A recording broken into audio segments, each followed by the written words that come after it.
また気づかないうちに春の風吹く長い関東もうすぐ終わるのんびりと休む暇もなく仕事へ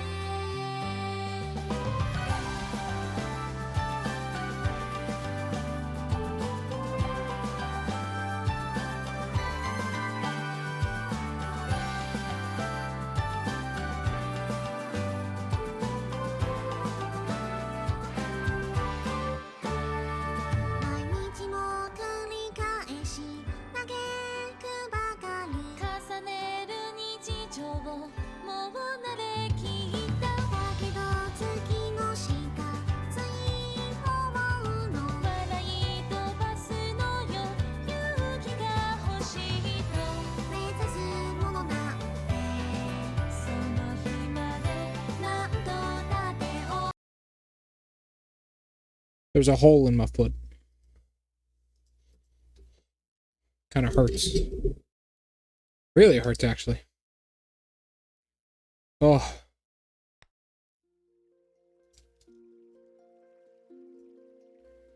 How you doing, Draco? Well, the issue is, I got one of them there. I have a wart on my foot, but it's under, like, almost half an inch of calluses on my feet, so it's just impossible to get to.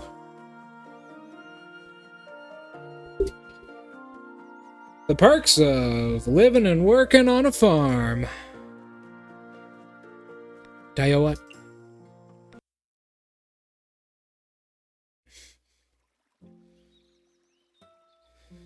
No, it's fine. It's just kind of...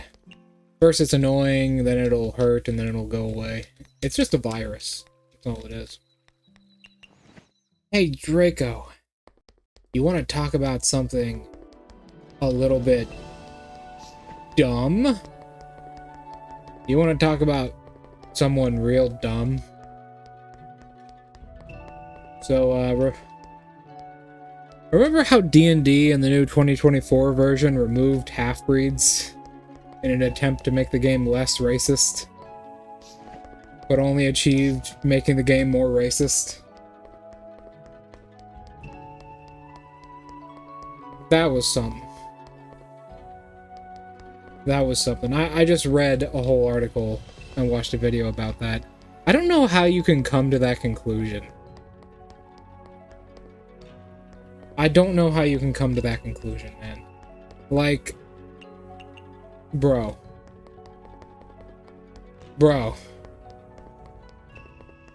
If you sit down and say, we need to remove race mixing because we can't be racist, I think that makes you racist. I'm pretty sure that makes you racist. I'm almost certain. But what do I know?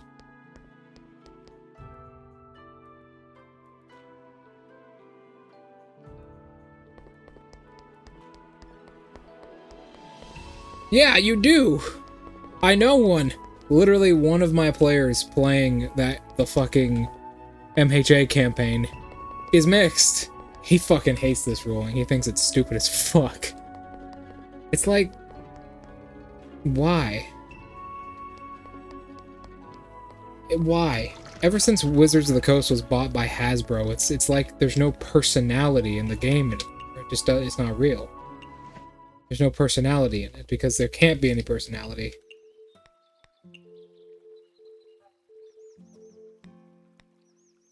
Oh my god.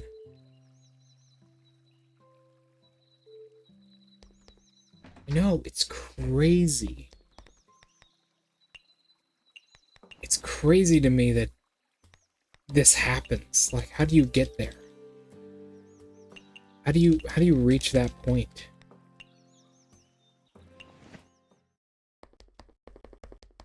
I don't know. I don't know how you get to that point, but kill me if I ever do. I doubt. No matter how many times I trip balls on whatever, I'd be that dumb. It's just such a leap in logic. It's kind of funny when you think about it.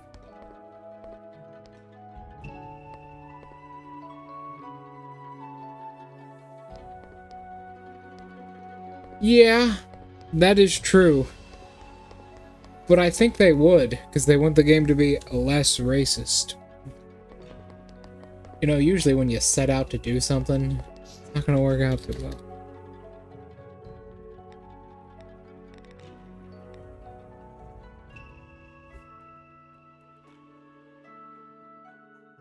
After feeling horrible about the modern Wizards of the Coast state, you know what I did, Draco? I went off and I read Dark Sun. You know what Dark Sun is?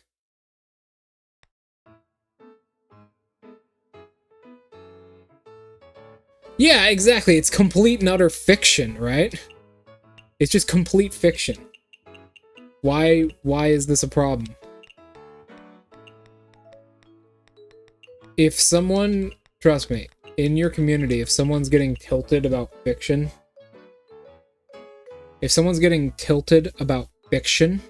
you do not want them in your community, no matter how much money they may have. You do not want them in your community. Trust me, I know. I've gated my community from people before. As a small-time VTuber with 53 followers.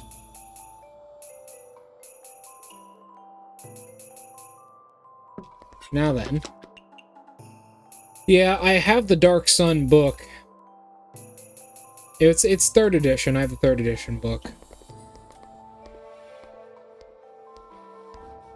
Yeah, 5th edition's just the best. That was their prime just before they went dummy. I'm not gonna lie. And now all of their content, because they're owned by $1 billion company, all of their content is like super samey. It's up to us to make D&D now. Legitimately. This is a D&D renaissance.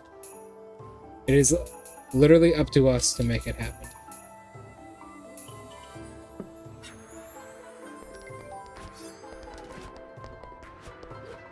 Yeah, cyberpunk is, in a way, kinda racist, but you know what? It's not apologetic about it. Because it's realistic in that sense. You can have these topics. In the end of the day, it's all fiction. If you make something fictional, it is very fitting for the setting. If you make something fictional and someone gets upset about it, you're not at fault. I'm sorry, you're not at fault there, right? So long as you're not actively targeting groups and trying to, change people's political opinions, which I still think should be illegal to advertise online, you're not at fault there. That person is. And gating your community from people who may dislike what you make and what you do is something amazing that companies should probably start doing.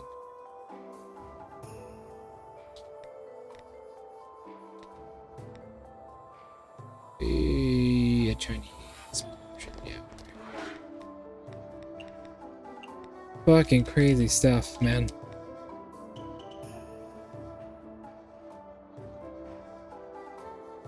Yes! Literally a meat bag.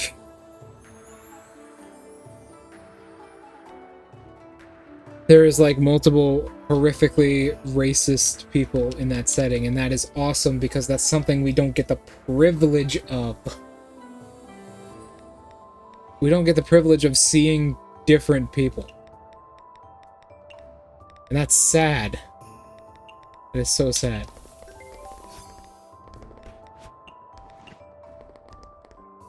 There is food though.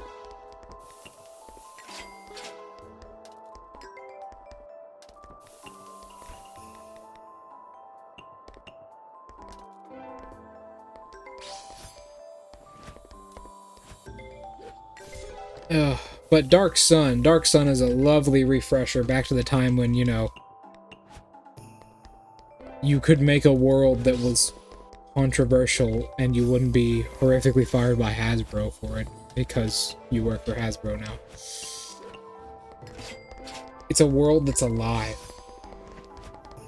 Yeah, when stories were free. It's a world that is alive. It's a living thing. Hell yeah. That's a Yuma right there. That's a Yuma. I love me a Yuma, Draco. I love me a Yuma. You know why I love Yuma? Because she gets me so much money. Strength boosting. Sen, we're gonna throw this at you. Puto. Premium Mountain Delicacy. You don't like a raw. You like a raw first.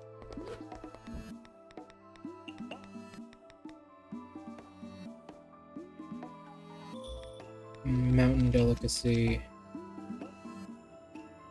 Heh. Already has it on it. I see they're playing Code Breach.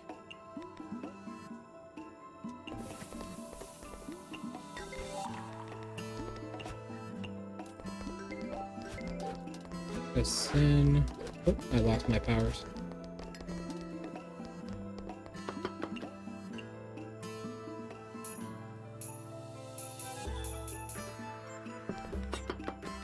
Yep.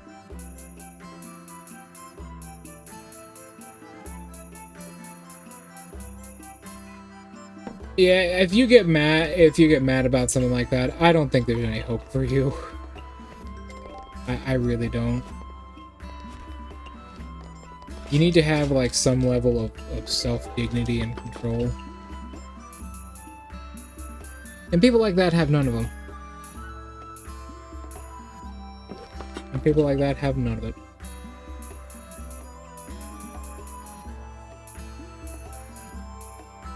That as well, yes.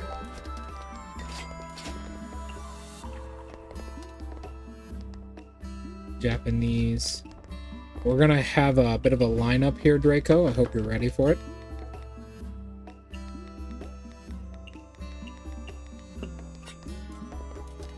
We're gonna have a bit of a lineup. Signature.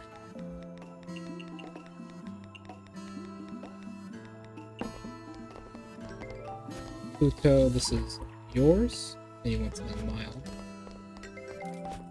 You want this. Aya wants this. Are you ready for the lineup, Draco? Alright, let's do this. Yuma first, because she's got the best ability. Dry. Neat. High alcohol. Mild alcohol. Dry. Neat. High alcohol. Mild alcohol. High alcohol. Bam! That's the lineup, baby.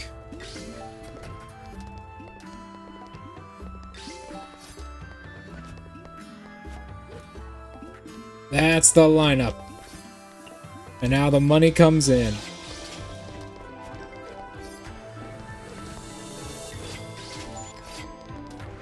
And now the money rolls in, baby. Oh boy. Dry.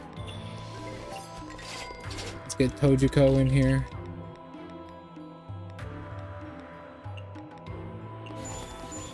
Bitter.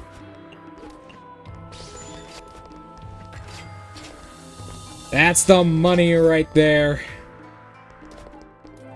That's the money, Draco, right there.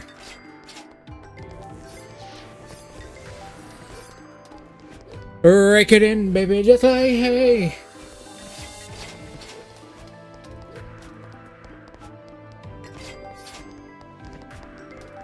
Yeah, just to piss people off. It happens, you know. It's a lot of people do it because they like to do it. It's entertaining. 24,000 ain't bad. We're unfortunately having to recover a lot of money recently thanks to our investments. But I read through Red Sun recently. I really like it. I think it's amazing.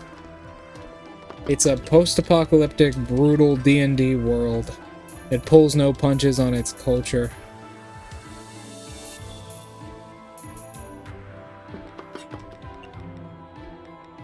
Truly amazing.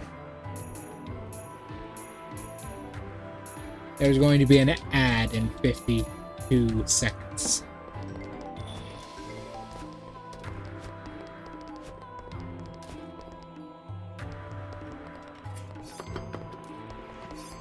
Alright, Marissa's orders are filled out when she stops ordering the most expensive thing on the menu. If she does, that is. Oh no, okay, good.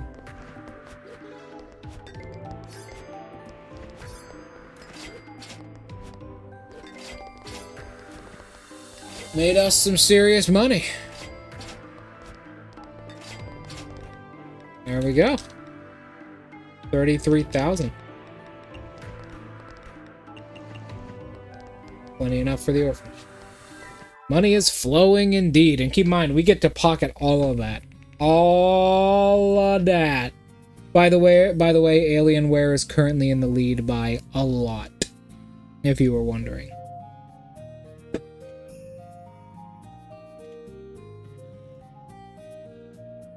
Ooh-wee.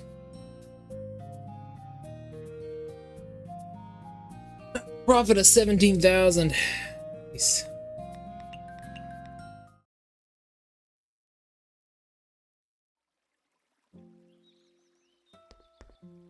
The boss into a tuna? Probably not. No, that might be a bad idea. Besides, True Polymorph's a 9th level spell anyways. And no one's ever taken it. No one cares for it for some reason. Like, I get it. But no one really likes Polymorph. I've never had a player take Polymorph or anything like that. Welcome to the advertisement zone.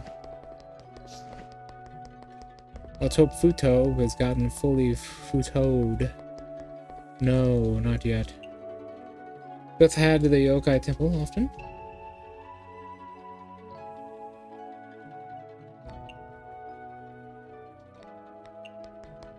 Levi's at booking.com, booking.yeah.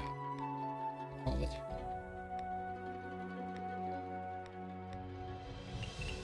Mima, make my headache go away.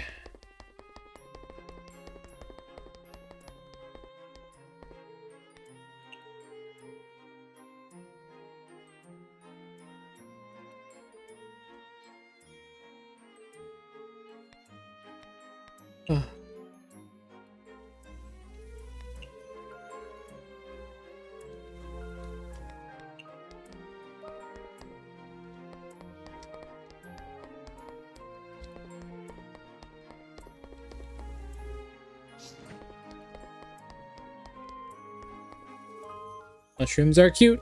Please don't step on them.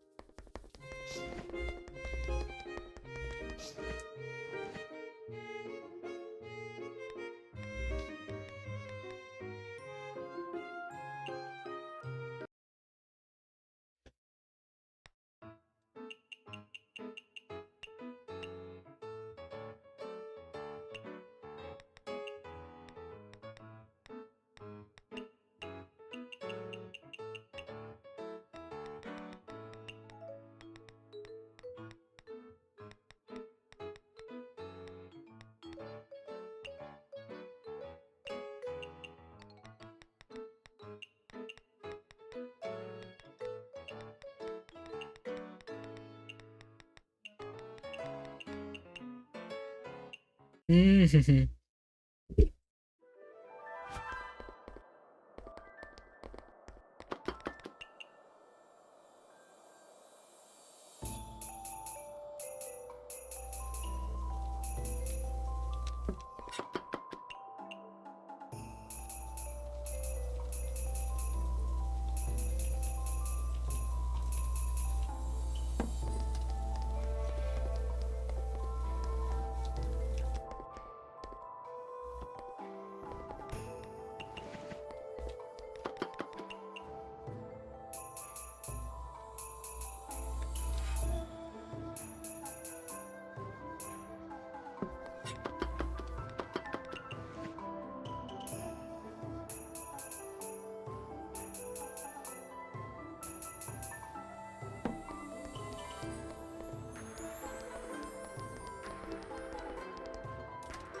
Welcome back, Rico.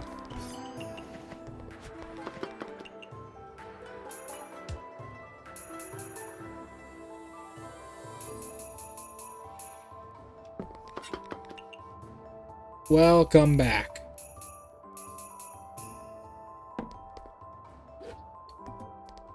Yeah. Even with those damn fucking Yuma early. Even with those advertisements, Draco.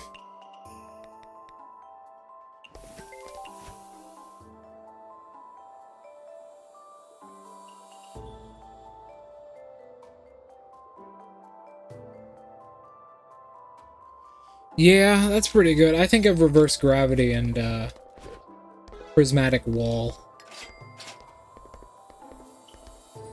What is giving her a boost to her currency? I have no idea.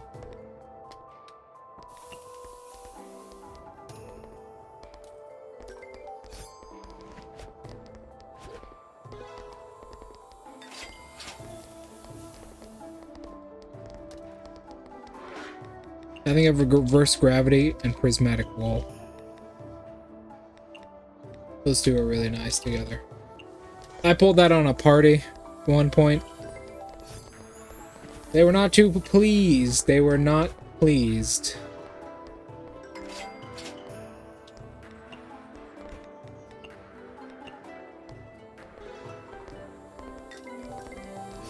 They were not pleased, Draco, let me tell you.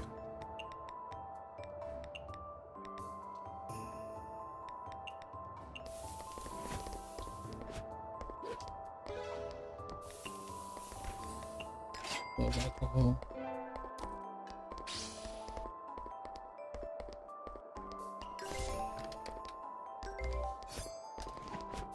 How do you...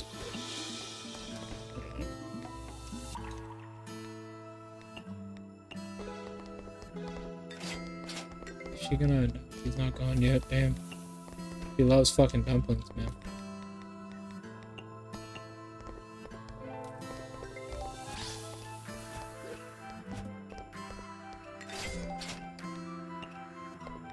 It's okay. Alright, now's the time to hit him with it.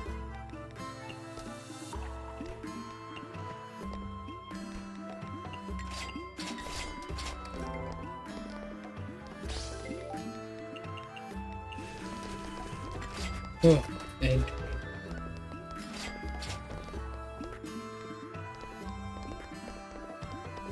there we go. Yeah, she didn't end up doing it. All right, that's all right. No, she did. Okay, we got it. We got one spell card out of her. That works for me. That's a good amount of money right there. So, Draco, how do you rule that? Because them spells are weird. Most DMs I know rule it like you have to have seen the creature to be able to use its form, which I think is pretty fair.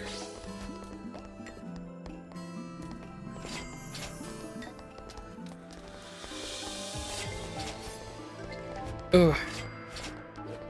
I personally do that myself, but how do you do it? How do you do it?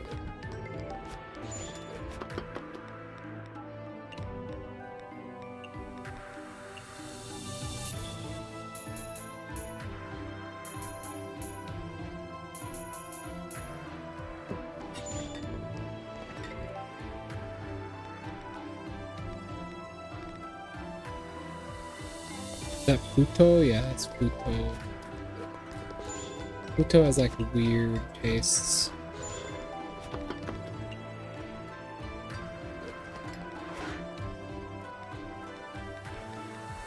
And I usually just serve her one of these.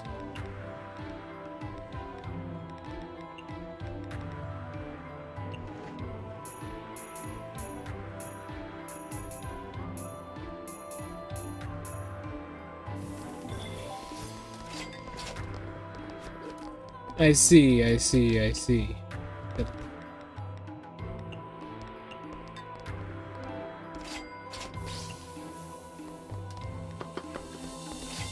Neat. Boop, boop, boop. I know that really doesn't affect me in any of your campaigns, but I just wanted to know how you did that, like how you handled the ruling like that. Because every DM is different with that kind of stuff.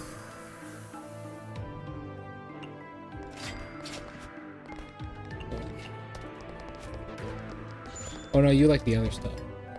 That's right. You like the reverse.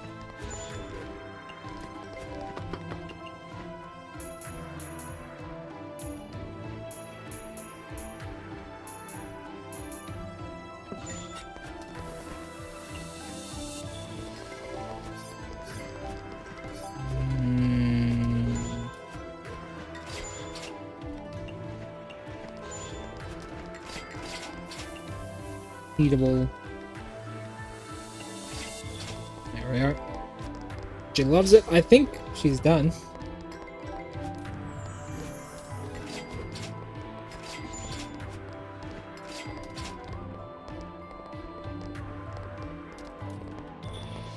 So it's like one stage up or stuff like that. Yeah, that makes sense. High alcohol. You like filling.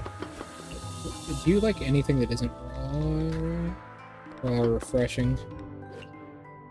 Strength boosting. It's already filling, so just literally give her one of the Yuma dishes. It's sweet though.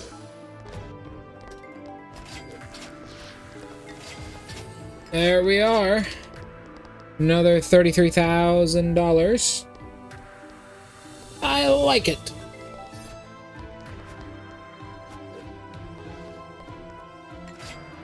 Ooh.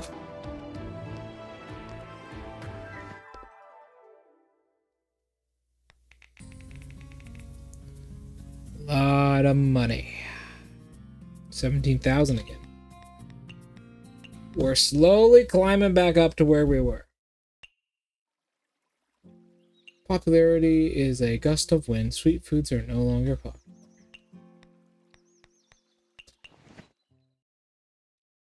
Are you ready to read Futo's final stage and get the... Who is the companion for this area, I wonder? I think I know who the companion of this area is, Draco. I think it's going to be Yoshika. If it's not, I will be very angry. If I cannot have Zombie Girl, I will not be happy.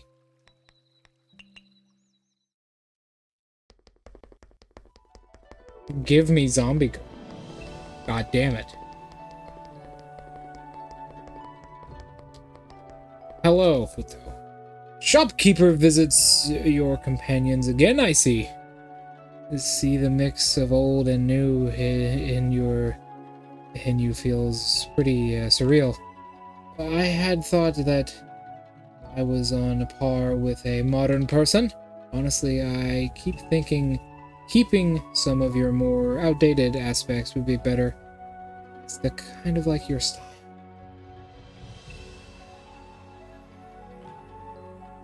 No, you can't do that. You're not allowed. Seija would be hella pissed. She loves that girl. It's not like she's a rotting corpse. If you remove the tag, she'll start rotting, because now she's just a corpse. I don't want my style to be outdated. Are you sure about that? Are you saying I am doing it on purpose? I think it's your suspicious acting up rather than you. Elaborate. How do I put it? You're a very well-read hermit. Feng Shui, the 8 trigrams, all of the gobbledygook is stuff you know inside and out.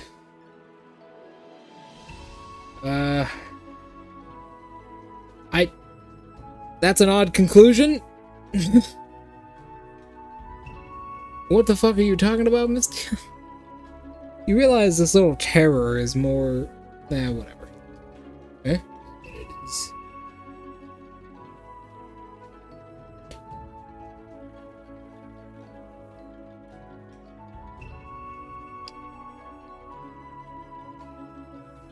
let me look something up.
Huh? You know, Draco, there is... Hey, so Draco! I think you might be wrong about that. I knew something about this. It is part of certain Taoist traditions to dig up the dead, dress them up in nice clothes, and show them around town. It's also a thing in most Tibetan religions as well. That's a thing they do. Although, while this is an uncommon practice outside of Taoist's home of, you know, like the Tibetan sort of area and like China and such, it is a common practice there.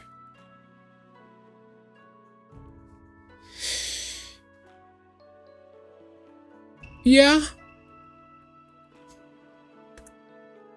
It's never stopped us before.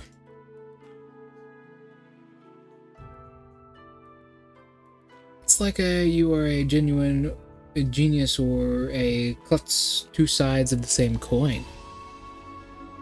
That is some strange... I mean, we are literally having a Shinigami work for us, so she doesn't disappear out of existence. I don't know how much worse we can get. Besides, if we have problems with her, we can just feed her candy. That's canon, by the way. I hope it's Yoshika, because Yoshika loves hard candy. Not for any good reason, mind you, but she loves hard candy.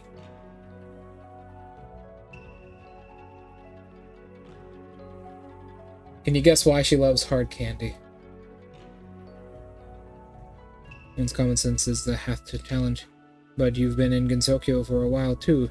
Miss Miko, who revived along with you, is very modern. Of course, I cannot be mentioned in the same breath as the Crown Prince. I am fucking bleeding between my fingers. Can you guess why she loves hard candy, Draco, so much?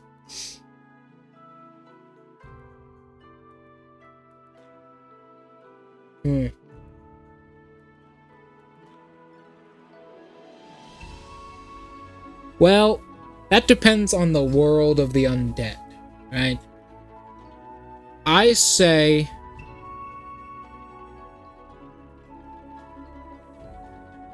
because she likes eating people. Yoshika actually likes to eat people. It's what she likes to do. Obviously, Seija tries to, like, you know, find alternatives for her because she doesn't want Yoshika to fucking eat people. But one of the things she loves to do is crunch through bones. So Seija and people will give her hard candy to make it feel like she's crunching through a human bone. Ain't that something, Draco? What is it? I see I more or less get what you mean. I don't even get what I mean myself. You were trying to say that deep down I am resisting change, correct? There's that too, but I cannot say for sure if... Mystia accidentally has really deep conversations with people. The way I see it, Draco, the way I see it,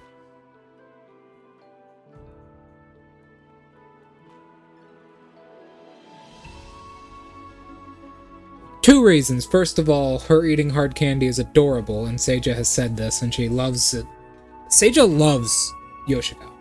Like, even like in a slight romantic way. She loves Yoshika.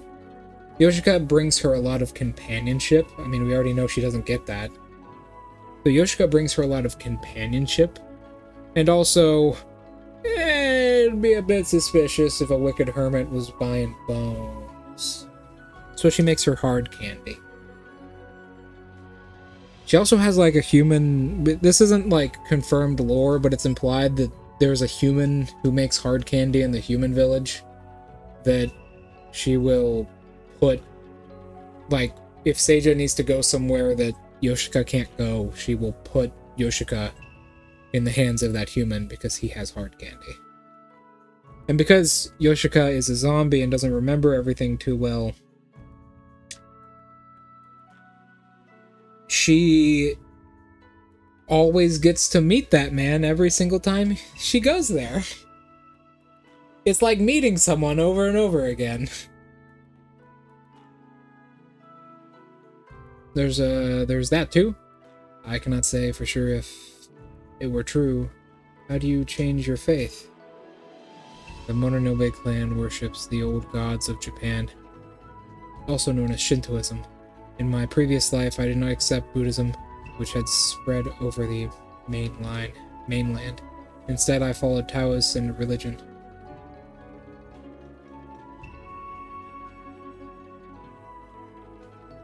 It probably, yes. I'm guessing we're gonna get Yoshika. She's gonna have a very slow speed. She's gonna have she's like not gonna cost anything. And she's gonna have like a really weird ability. It was a very convincing choice. What was it? To me, the mentioning of natural beliefs like Taoism isn't all that different from the ones in Shintoism. It is not, actually. It is not very different. You know what Shintoism means, Draco? You know what it means? Shintoism means a way of the spirit.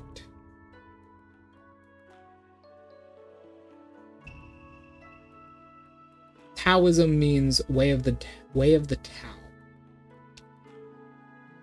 Before learning Taoism, what we already on may continue much the same as before. In other words, your faith may have changed, but in reality, your own way of life hasn't changed very much. Yes, to change my common sense is to invalidate my past. It's extremely difficult for me. It was the same when I was revived too, to think I never paid any attention to myself. When you revived, there were many ways to become a Shinkaisen. Perhaps you've heard of a few? Way of the woman. Way of the woman. Indeed. This woman in particular. This woman right here.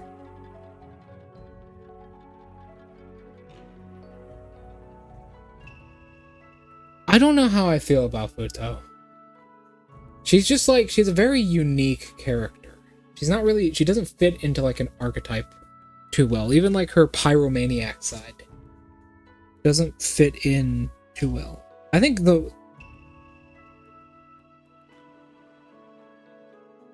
I don't know.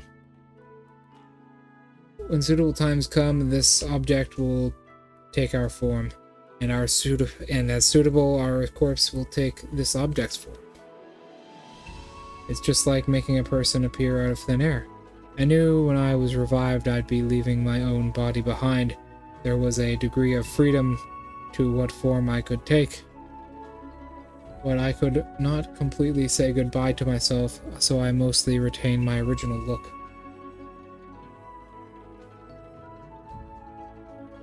Yeah, but that's I think that's why touhou is so popular, it's because all the characters have like this weird degree of personality to them that's really rare in modern media. Holy shit. It's so hard to find that. In the end, I simply gave off a feeling of old-time traditions and could not fit in with my surroundings. So she chose to be 5'5". Oh, sorry, 5 foot exactly, because it's what she looked like when she was alive. Crown Prince did something much more drastic in comparison. She completely gave up her past and took on a form more suitable to modern times. That was way too drastic.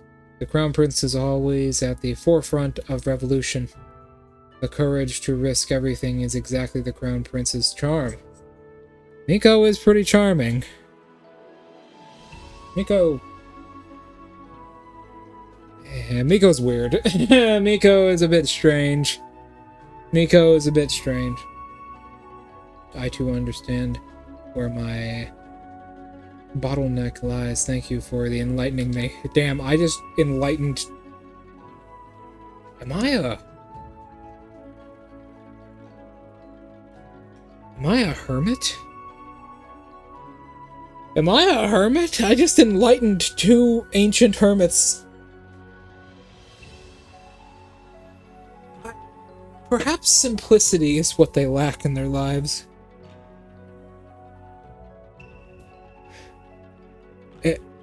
Am I enlightened? Draco, I'm having a crisis. No, you pretty much figured it out all by yourself. If it were not for you, I would not have noticed it either.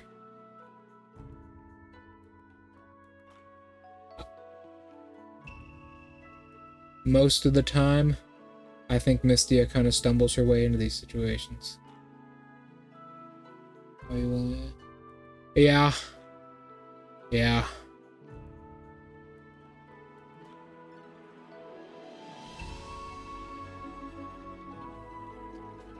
Most of the time, I feel like Mystia stumbles herself into these situations, but whatever, we can just roll with it.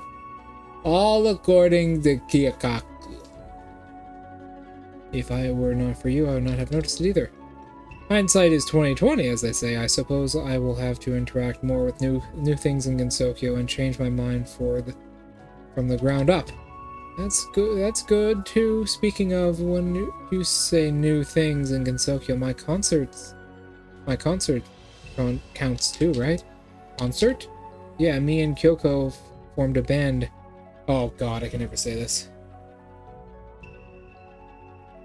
Yeah, part of Tei's ultimate look. Cho uho. How do you say that, Draco? Cho uju gigaku. Chohuju gigaku. Chohuju gigaku is popular amongst the young yokais in Gensokyo. Oh, is a shrine maiden. I should run lest she eat me.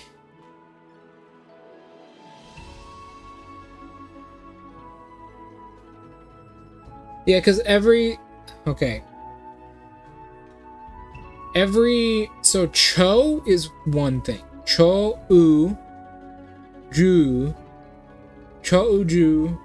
gigaku. Cho-uju gigaku. Because CHO is basically one complete thing. U is one thing. JU is one thing, and then U is one thing. And then GI is one, GA is one, and KU is one. We are currently working hard to organize our concert.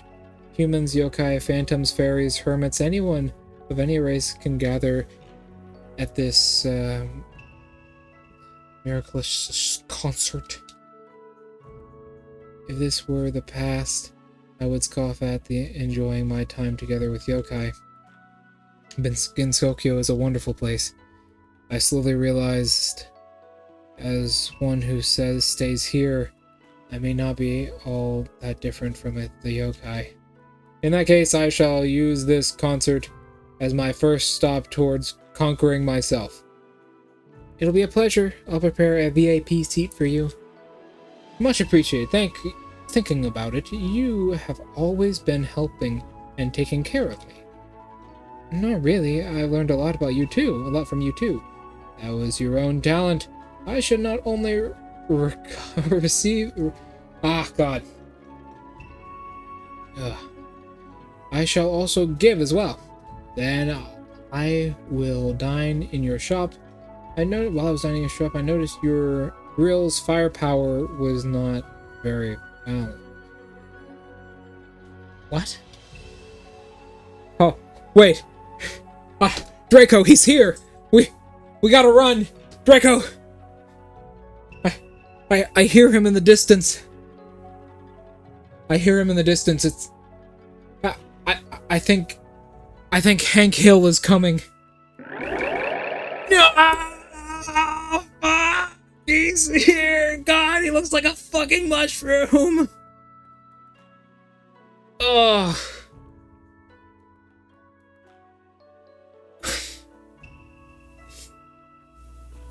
Is Futo about to tell me about propane and propane accessories?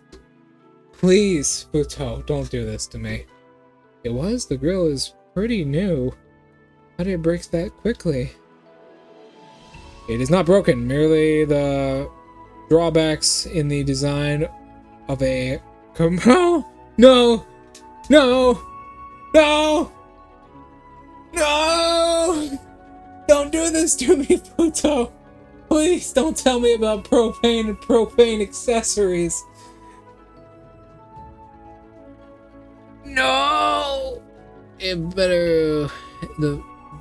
To better play with fire, to fix this, I once modified a grill, giving it much more balanced firepower. You modified a grill to play with fire? In any case, it seems that grill could be of use to your shop. Take it as me adding fuel to the fire of your dreams. Thank you very much. I'll do my best in the current. I promise. In the concert, I'll give you the most wonderful experience of your life. It's a promise, then. Propane and propane accessories. Box bonk. She literally gave me a propane grill. Dishes cook 15% faster. Instantly completes all dishes with meat tag. Oh! Oh! Oh! Whoa! Propane and propane accessories. Effects apply only when used by Mystia. Grill with the power of the sky and stars must produce unparalleled results.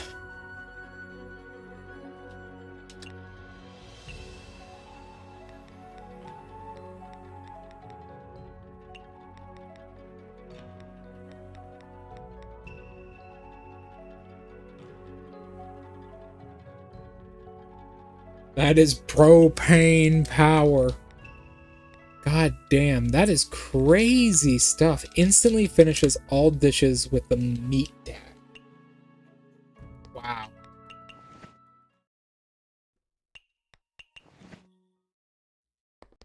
Alright, let's get our companion.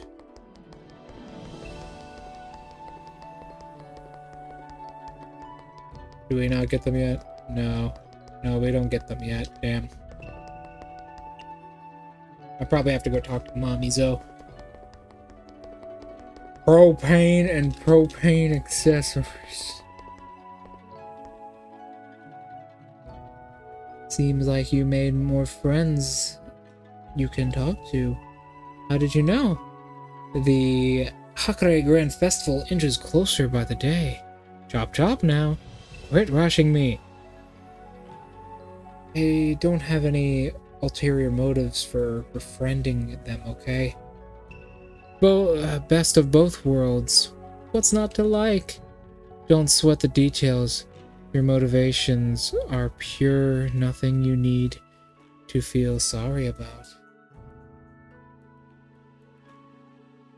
That's the ghost girl. That's Ghost Girl. Well, forget it. I shouldn't give you any pressure. Simply go on your own pace. Is that really for the best?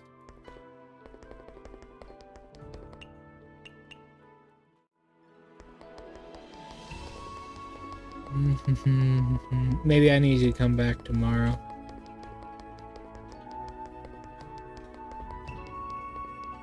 I probably need to come back tomorrow. Well, I've got all +5 and everybody. Who would have play up +5, +5, and +5? Who would have thunk that Smash? Indeed, she is. Pretty much everyone here is a hard Smash for me, though. I know you don't like the Wicked Hermit, but I think that's what makes her so hot. She's so free. She's so wicked.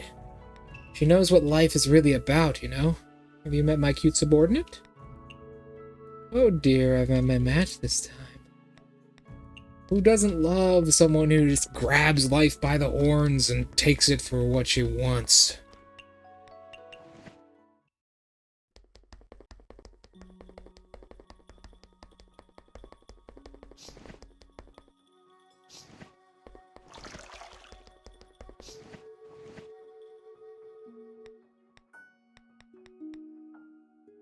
Who was? Did we actually know?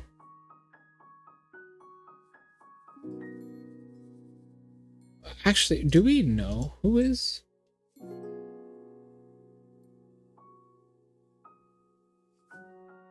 Let me look something up quick.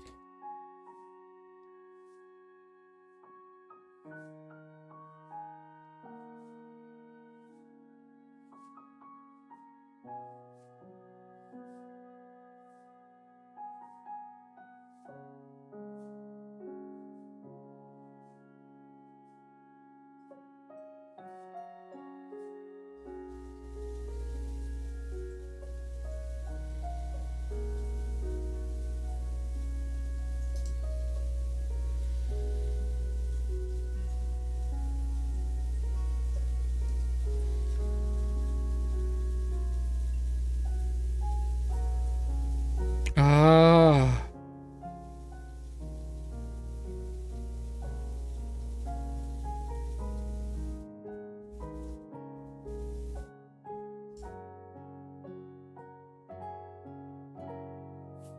Oh, that's horrible.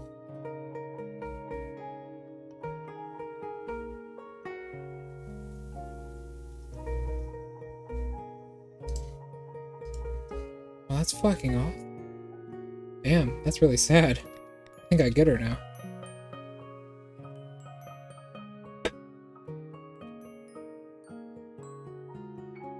Maybe it's not as bad as you think it is.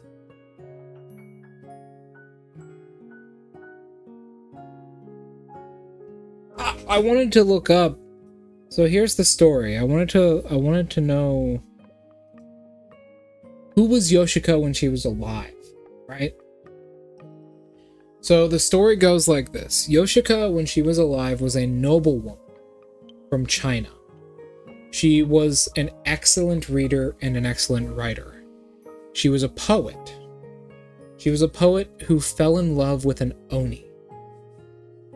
The oni, basically, the oni and her fell in love, and she wrote a poem for this oni. But when the emperor of China at the time found this out, when he found out that this high-ranking nobleman fell in love with this oni, he basically banished her. Banished her to a faraway island to where they could never see each other. And she died of grief. Well, the Oni finds the poem that she made for him and ends up finishing it. She ends up finishing it. And then basically Seija comes in, seeing this whole story, finding it tragically like romantic, and then like resurrects her later. This is actually what gave her the title of Wicked Hermit. Resurrecting Yoshika gave her the title of the Wicked Hermit.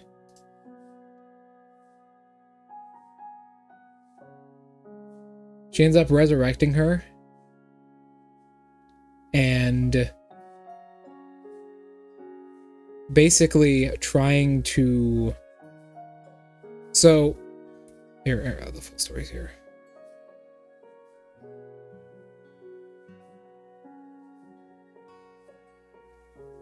So basically, full story is, this happens, right? She writes this poem of this Oni, and there's like a sort of a love interest between them. She becomes a little bit jealous of the Emperor, so she starts writing like poems about the Emperor. The Emperor finds out about her love, separates her, banishes her. The Oni finds the poem, finishes the poem, and gifts it to her. Well, is going to gift it to her, but he doesn't know where she is. So Seija comes in, revives her, tries to find the Oni, but he's already dead by that time. Because Seija thinks it is like weirdly, tragically romantic. And wants to finish the story, but the Oni's already dead by that time, and Seija just keeps Yoshika around.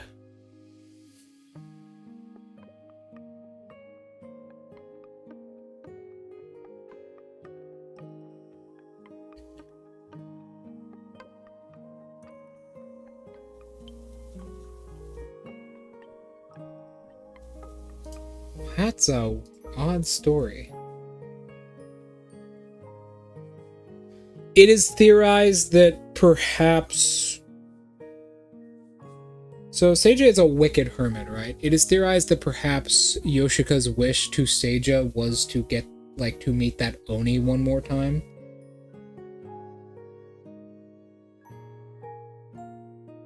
So that could have been what she did to fulfill her wish.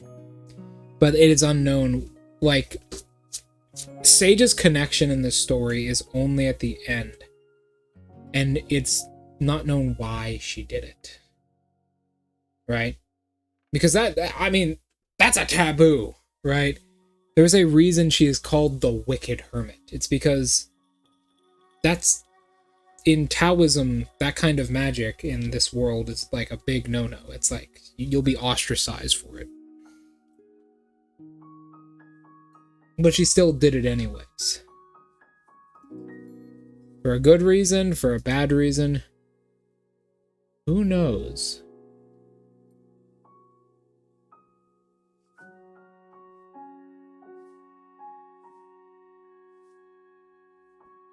Who knows? Do we have any more... Okay. Do we have any more insight in, like, the Touhou official wiki? Let me check. The Touhou official wiki wishes you a Merry Christmas, by the way.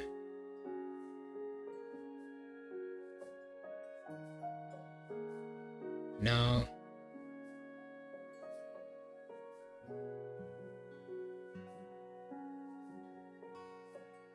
That's pretty much it. It's just a tragic story. Uh-oh. It's just a tragic story.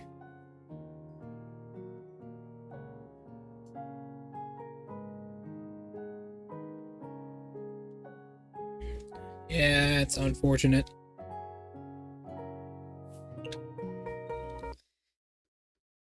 We don't know the outcome of anything else, but apparently need to remove that. But apparently Seiya kept Yoshika around. Probably, I actually have no idea. I would guess for company. And then the plots of the game happened. I don't know about this new grill, though. Well, we'll try it out.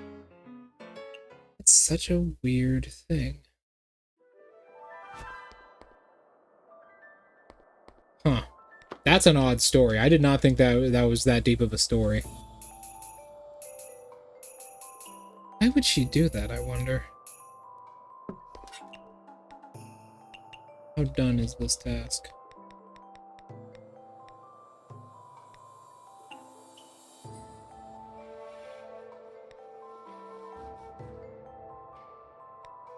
Okay. Mystia is still very pretty, yes.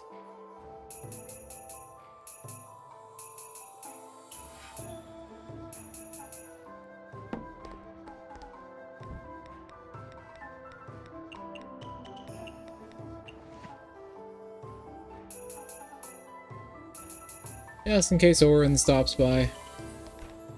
Perfect control.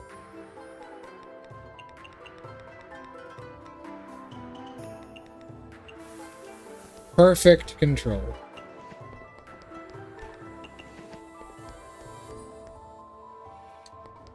Oh, so apparently, after doing it once, she decided to do it some more.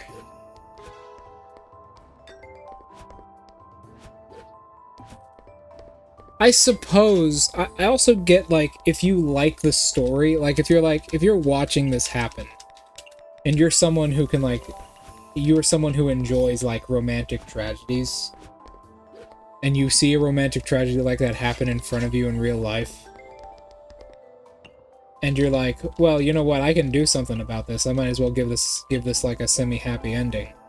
And then it ends badly for everyone anyways. I get it. I think she enjoys that kind of stuff.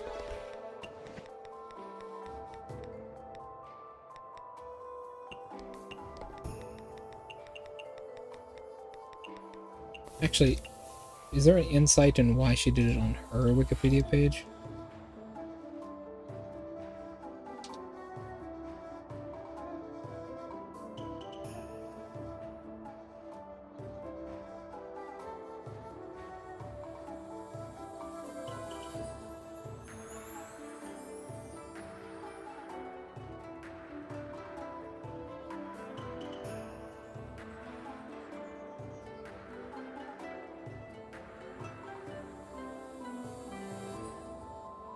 Let's find out. This Touhou's story is really good.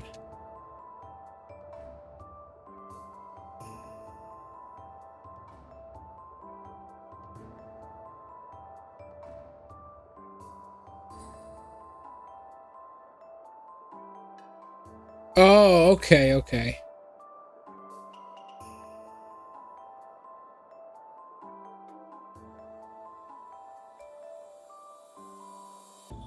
So, okay, I found it. I found it, Draco. She probably smells like embalming fluid. So, not gonna lie, okay, you ready, Draco? I'm about to hit you with the cold water. So, Zune got drunk one time, as you know that he probably does, and he answered some questions about what characters smell like. Someone asked him, what do these characters smell like? And he answered a bunch of characters and told them what they smell like. Reimu smells like dust and old house. Marissa smells like mushrooms. Yukari just smells bad. Yukari smells... So he said Yukari smells like emptiness and death. Not emptiness and death. It says emptiness and, like, musk. Like the smell that comes right after sweat. This is the best one. Aya smells like sweat and leaves. Aya smells like sweat and leaves. And Seiya smells like embalming fluid. But here's the best one. Yoshika you would think would smell like a dead body. She smells like candy. For obvious reasons.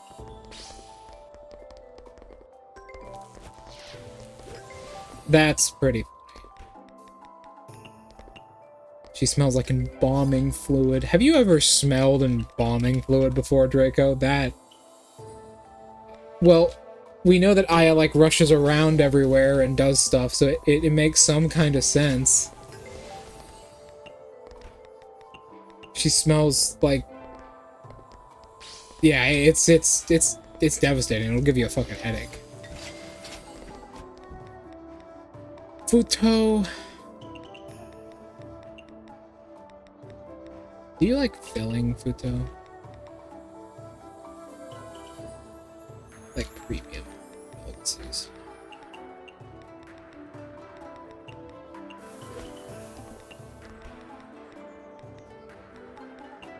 You know, Draco, I'm really liking the Futo grill. Maybe we can go play a good old rousing game of Futo Ball after this. Hold up.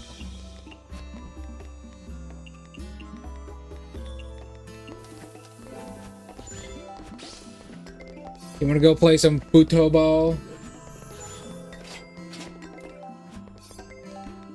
Go to that. Kasen, my Oni girl.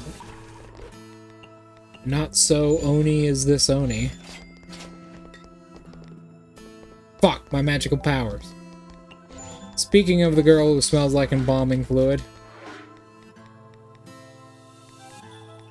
I wonder why she smells like embalming fluid.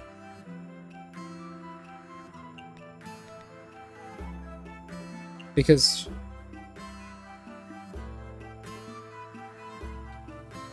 Indeed we do. She's just about small enough so some people could.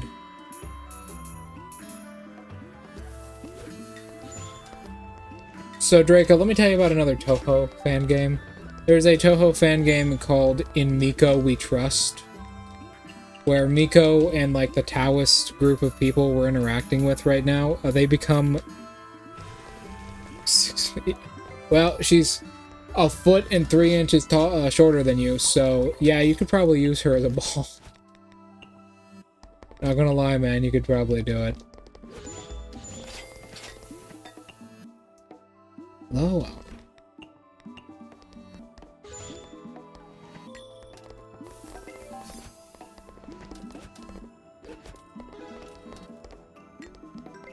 I am not putting my hands on the proper controls.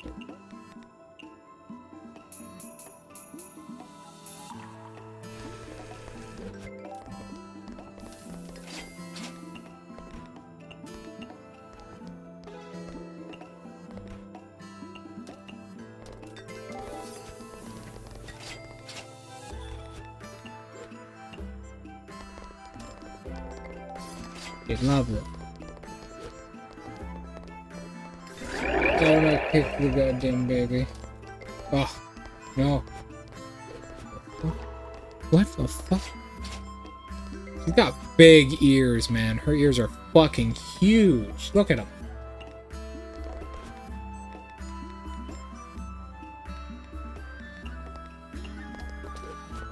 She can hear it from a goddamn mile away with them damn things. Look at the size of her ears.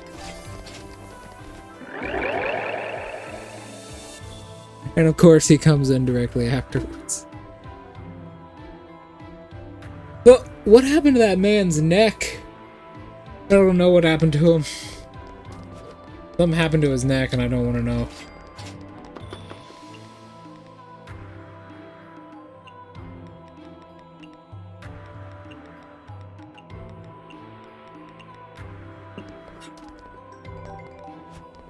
Killable.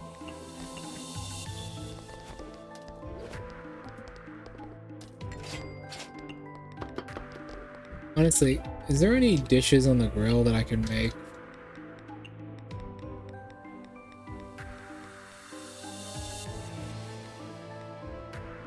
Legendary.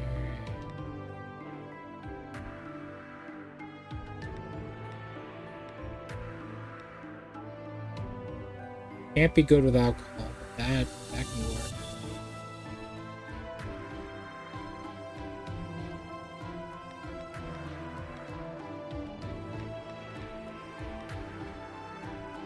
Okay, so what do you like, you cock? Chinese filling or Japanese filling? Do I have any Japanese grilled dishes? I do not. That seems wrong. What about Chinese grilled dishes? I got that one.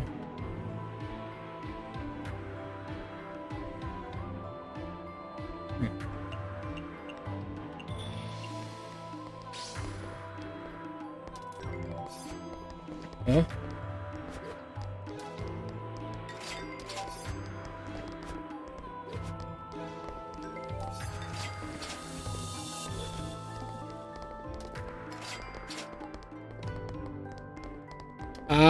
Yeah, that deer was probably high. I've seen that before. Sometimes they get a little fucked up. I've seen a deer high on marijuana before. That's usually what they do.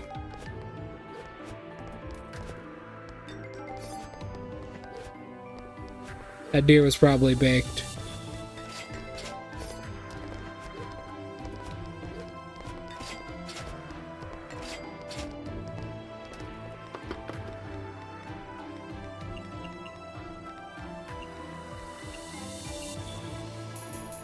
Ugh.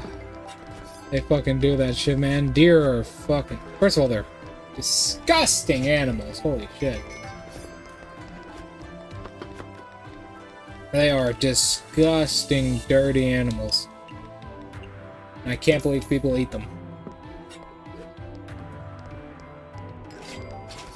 Like, I've had venison burgers before, but that's like... Ugh.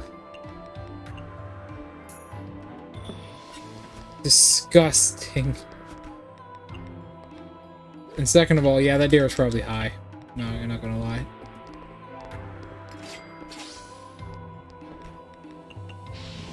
Drago! Oh, that's right! I have something for you.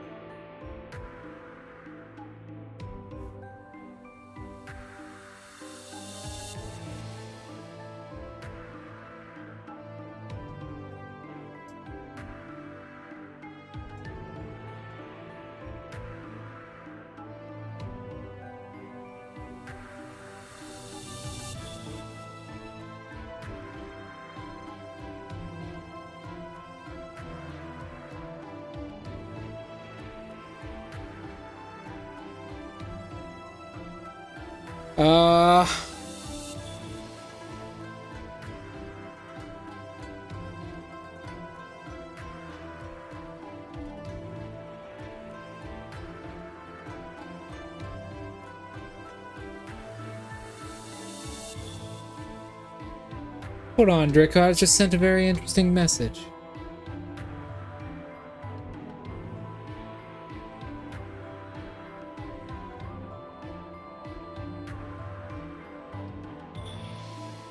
Skinwalker caught mid-transformation, huh?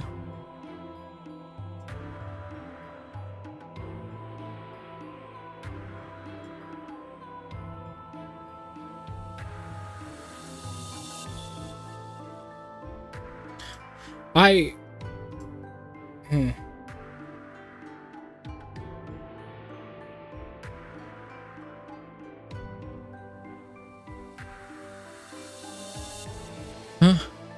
What is that?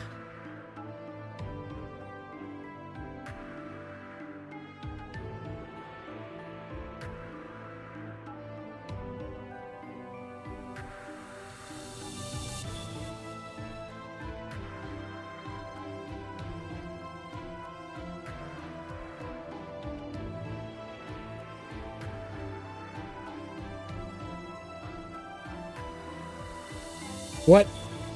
I am... Okay. An advertisement's gonna start in a few minutes. Hold on.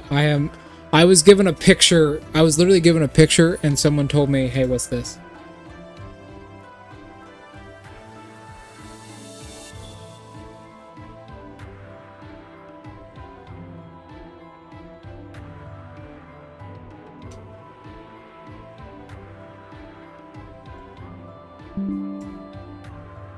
Hold on.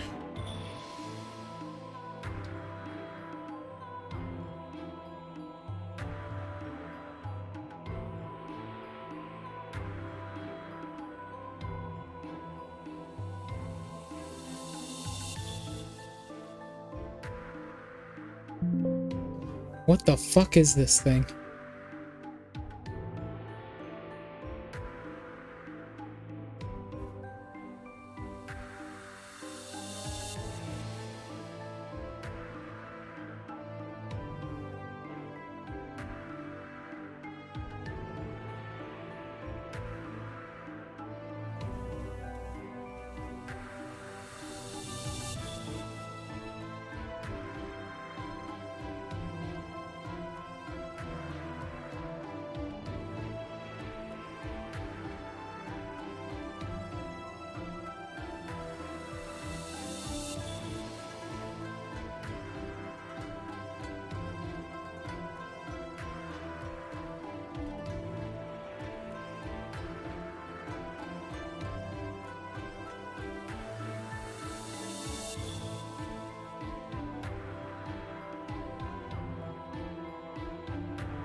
What the fuck?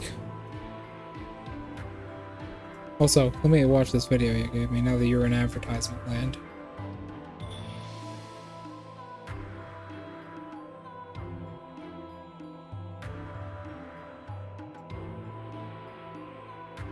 WTF.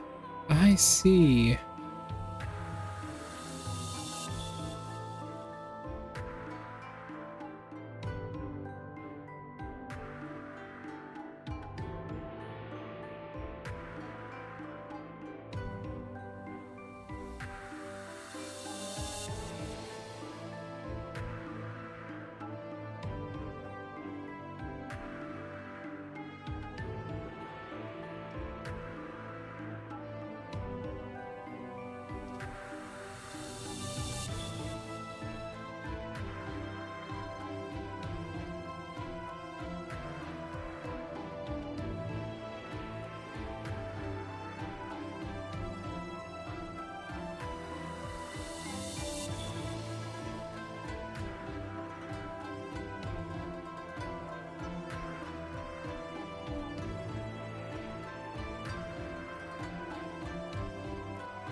Sorry about that. Draco had to give someone some help.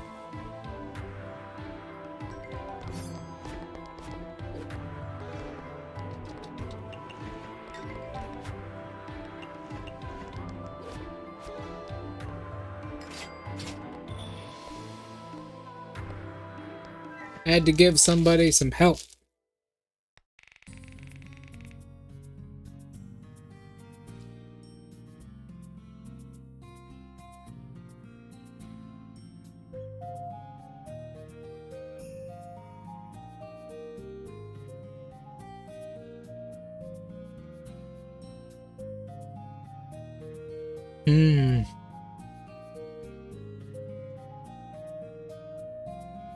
I think I probably got hit by a fucking car at one point. And now it's just like that. God damn it. Hold on. I spilled my water on myself. My apologies.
I've been handed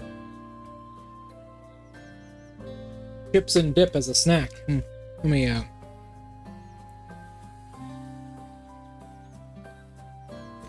Yeah. Well, it looks a little bit broken, so.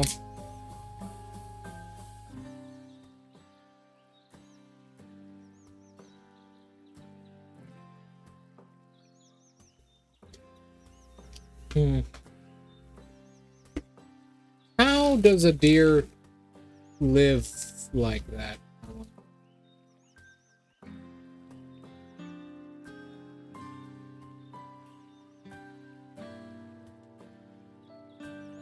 Is that a phenomenon? Because I've seen a deer like that when it was like high on weed.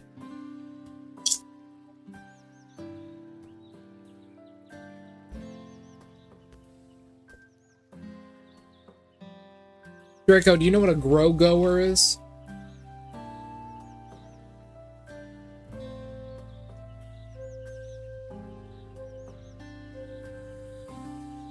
You know what a grow goer is?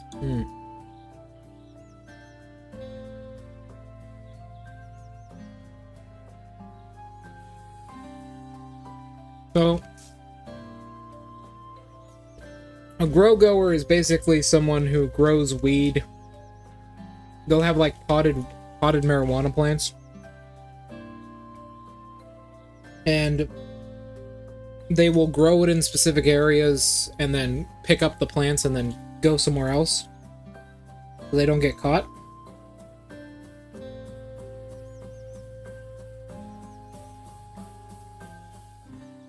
Well, my family knows a couple of them.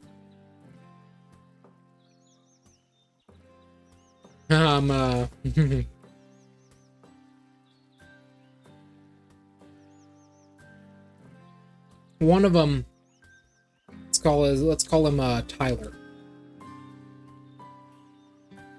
It's not too often, but it can happen. Let's call him Tyler. Tyler was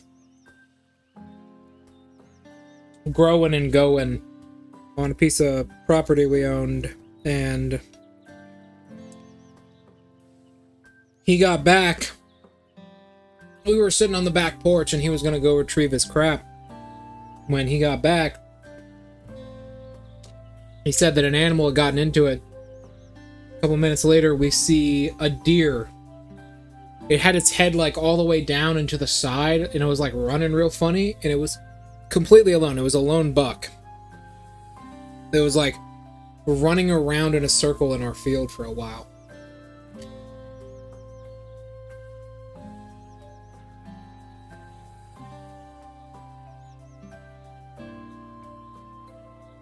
That thing was fucking terrified. It was having a bad trip.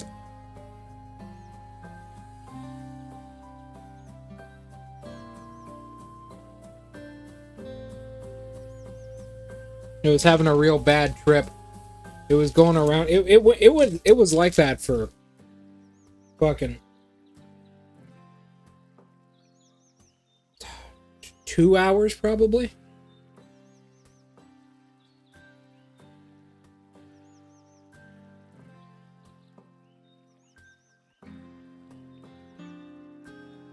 I have no idea what that deer was seeing, but it was probably seeing something pretty scary. Like whatever it thinks a bear looks like.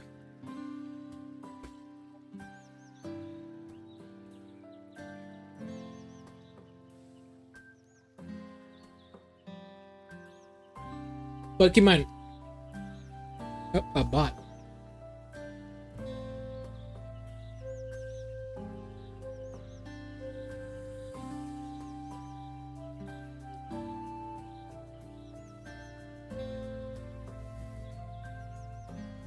Probably would have tasted like shit. He was growing fucking bluegrass up in there. He was growing fucking bluegrass. Bluegrass is shit. It's not even like a good edible marijuana. Like, it's not like AK-47 or anything. Bluegrass is just, you smoke bluegrass, you don't eat it.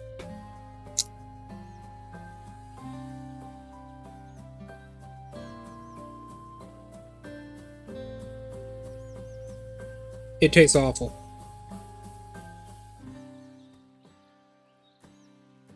Probably not. Not unless we fed that deer a lot of weed.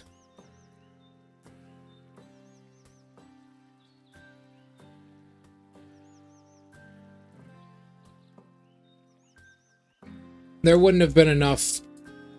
There wouldn't have been enough of that chemical in its body to get somebody high. Unless they ate the whole ass deer, but I couldn't have fucking done that, that's for sure.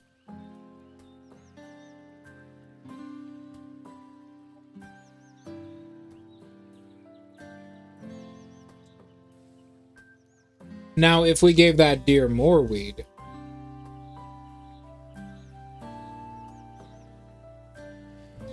if you terrorize a deer by feeding it weed for like weeks on end, maybe you'll get high off of eating it.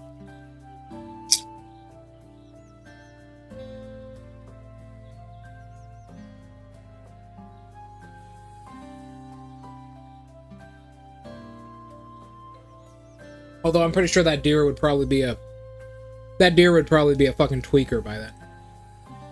No doubt. I mean, I've never been high, but I can probably guess I would be a fucking massive tweaker. What everyone tells me.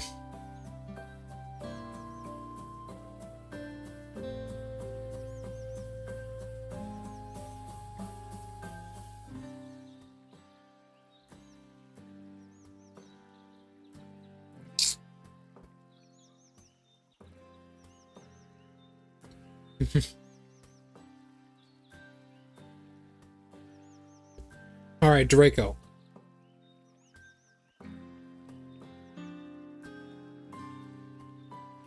Have I ever told you about the bridge story? Right? Ever told you about the bridge story? I ever tell you about that? The bridge story?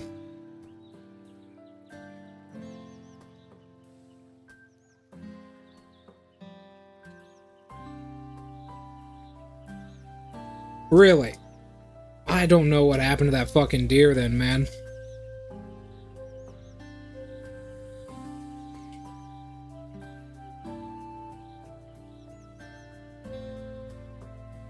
have no idea what happened.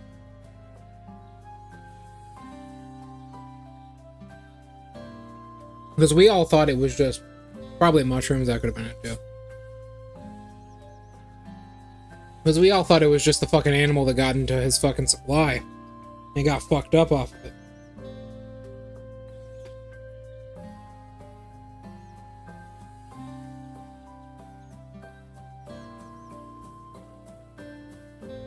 But hard to say. I'll tell you the bridge story when I get back. I gotta take this bag of chips in. I've had enough.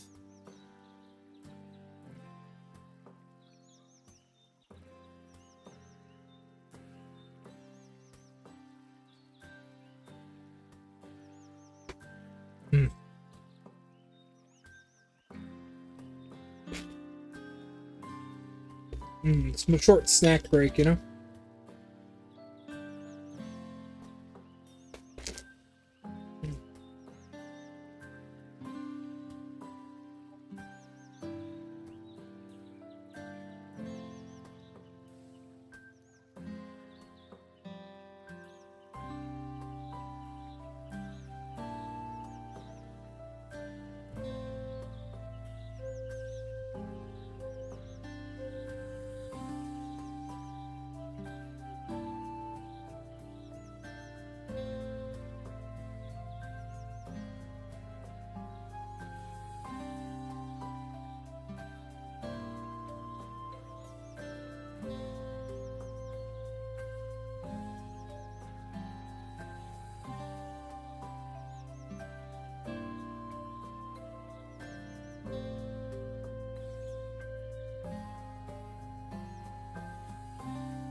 Alright. Let me tell you about the bridge. Deer will eat mushrooms again, Ty? That's probably what happened then.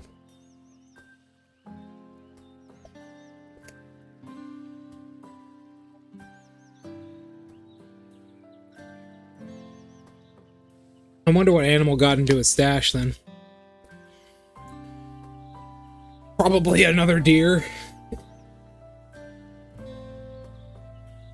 Fucking bastards destroyed all of our fucking peach trees. They eat all the fucking leaves off the saplings and the saplings fucking die.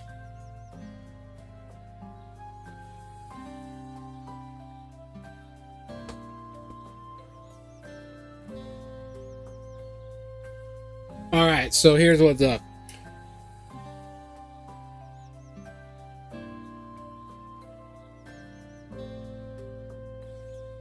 So here's the story. Before my father married into the family, right?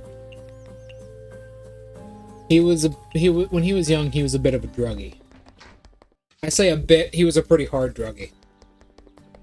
If it's not an injection, he's probably taken it. That kind of stuff, you know?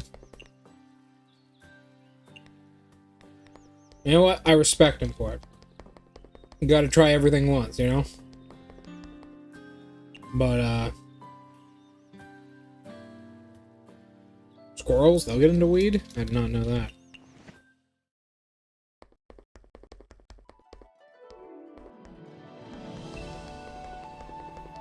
So, this is a story I like to call the Hey, we get Yoshika! Yeah! Oh dear, whatever shall I do with you? I visited if it isn't the little sparrow. What perfect timing.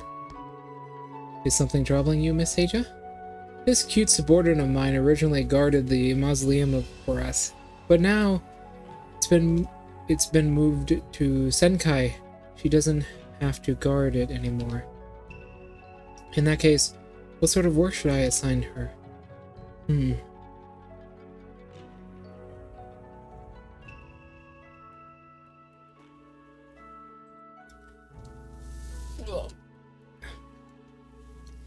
I don't know.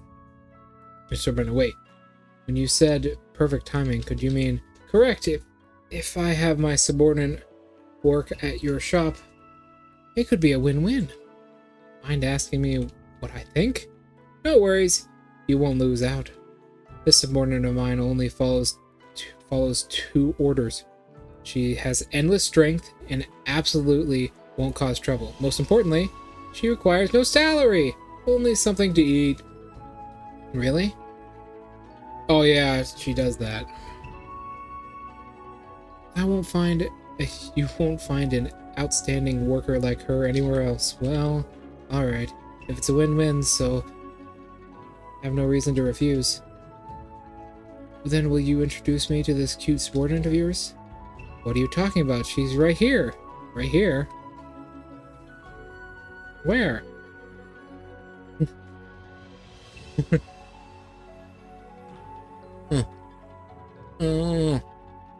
Jeez, the one right beside me. Right beside you! Isn't that an undead? Then this cute undead of mine... I don't mean the way you referred to her. I mean, you want me to hire a Jiangshi as a worker. Is there a problem? Everything is a problem. Isn't it a zombie? Zombie's brain all rotten and fleshy?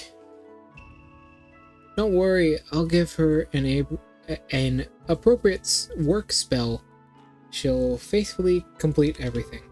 Even if she does complete her work, she's still a Jiangshi.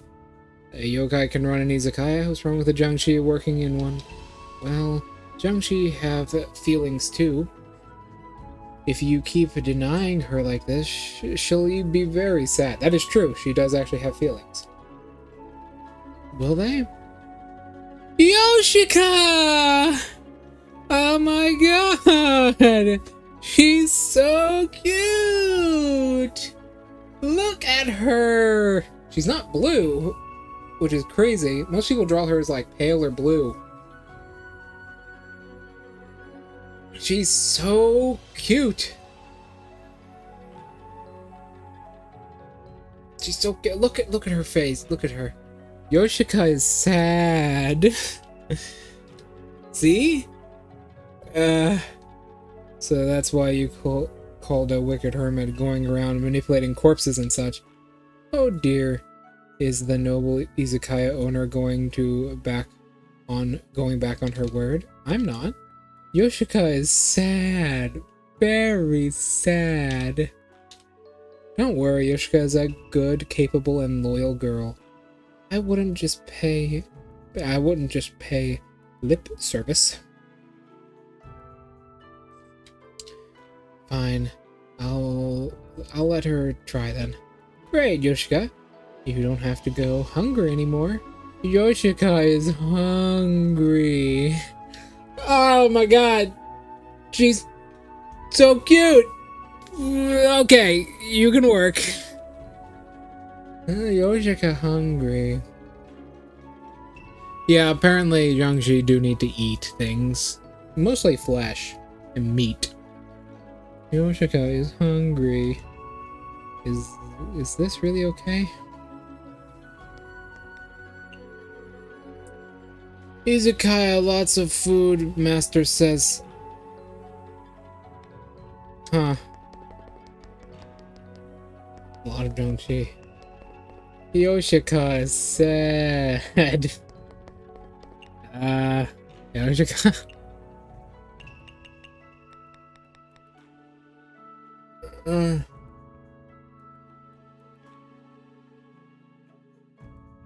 Into Walking Dead, her ass. She's slow, yeah, slow work speed.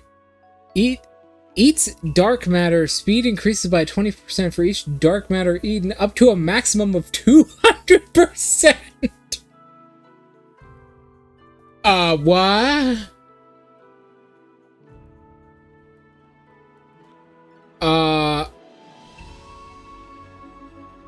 What?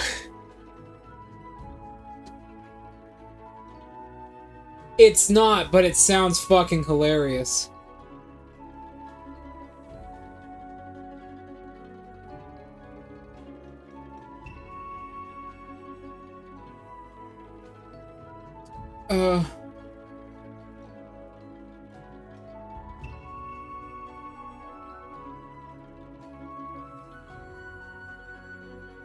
Eats dark matter. I can make dark matter really.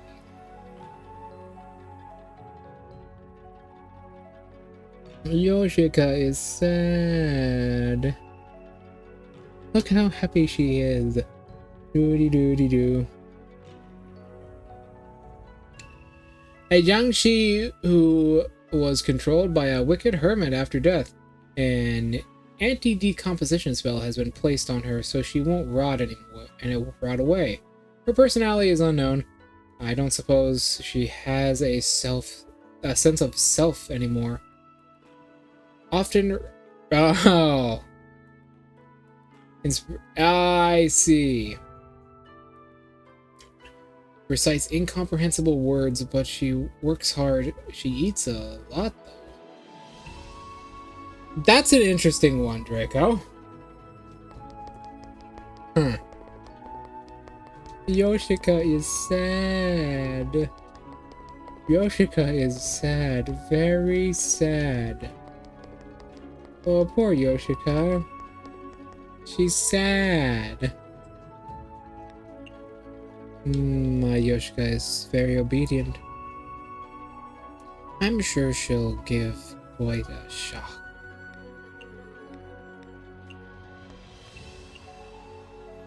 Izakaya, lots of food, Master says. We gotta supercharge her. We'll bring her to the Buddhists and see what they think. It'll be funny.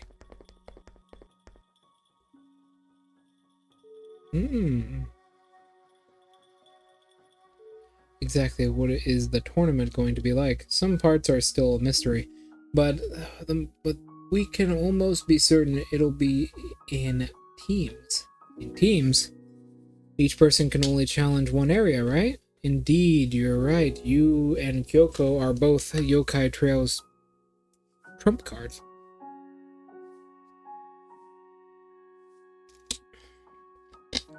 Both Yokai Trail's trump cards. Oh! Wait, what if we take Yoshika to the bath and then feed her all the dark matter? And then get Tyuji to shock her with lightning? How fast would she be moving? Would she be faster than Racing? That's a good question. Would she be faster than Racing? Let's have a race. I'll have to search for another team members. Who should we talk to? Oh, just leave it to this Tanuki. I already have a few ideas. Pay the shrine and the village a visit in the future. Why don't you? Poof. Turned into a leaf. Alright, let's have a race. Let's see how fast these few can go. Wait, we also forgot... I need some soul medicine right now. So give me a second, Draco. Give me a second, Draco. Kusume, Komachi, Yoshika. I need Kusume's scene again. Is it just by myself I can do it? My soul has been healed by the bucket girl. Yay!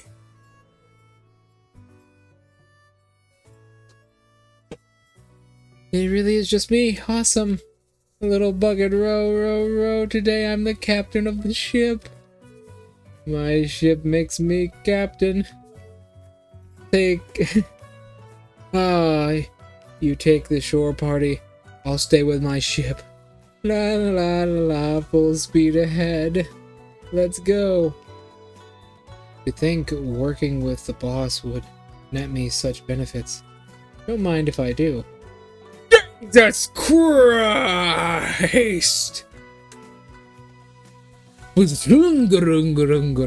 goes. Ah. She's eating fucking... What is that stuff called? It's so comfortable. This place must be the underworld's crown jewel. Bazanga Hanago Logo Go Goes Gaz.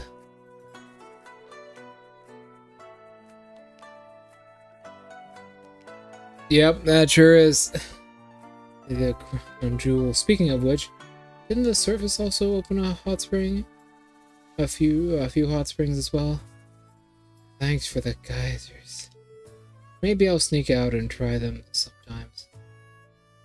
Bloong! Wider than that goddamn ball! Ah. Smash the world apart! And then she falls asleep. If Lady Eric caught me... If Lady... Oh, I never heard her refer to her like that. If Lady Aki caught me, I would be lectured for a long time, right? I've never heard her call her Lady Aki. Normally I just hear her call her Aki. Strangely and suddenly formal. Been a while since Lady Aki lectured me. I actually kind of miss them. Yeah, because your fucking wife. It's your wife. It's literally your wife. A lot of people ship those two together, Draco. Lots of people. What did Satori-sama say? I gotta work hard at the Night Sparrow's shop to get rid of my lazy habits. Let me smash her now. Such a strange Shinigami. What a bother. Well, no other choice, I guess. After all, if I'm gone for too long, Lady Aki won't have anyone left to lecture.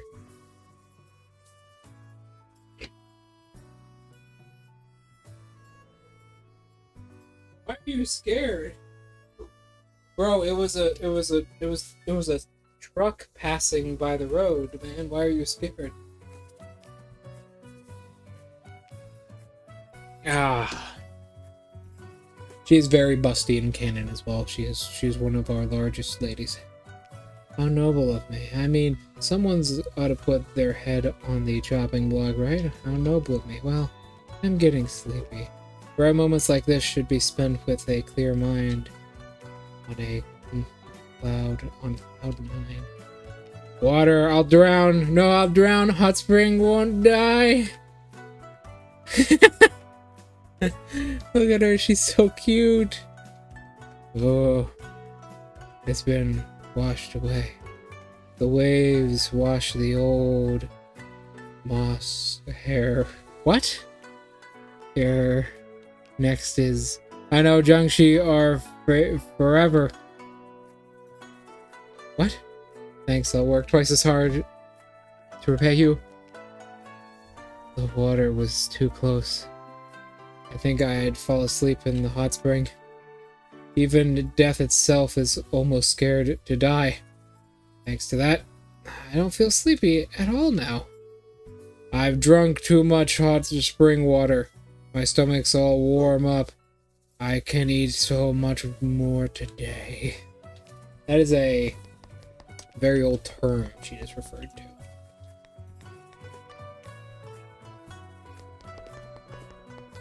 That is a term in Japanese called warming your stomach.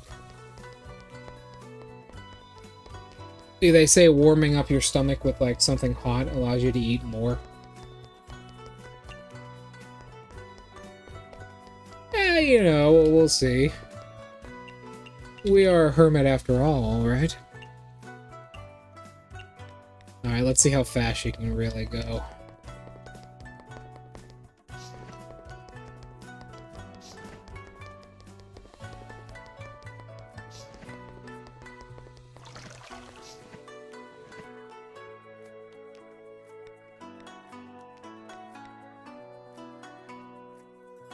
Alright. We're gonna make her the barmaid. Yoshika.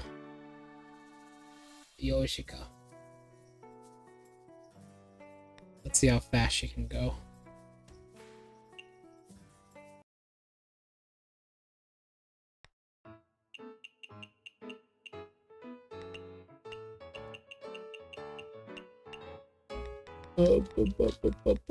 I'm hoping she just like zips around the place. The pots.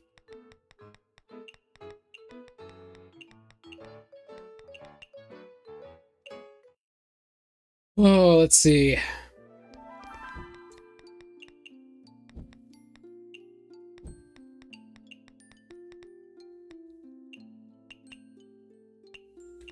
Let me get her up and running.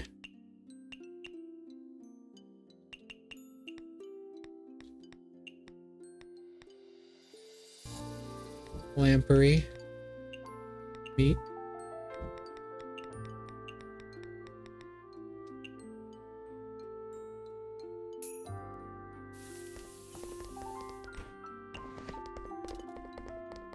Ah, literally. Okay.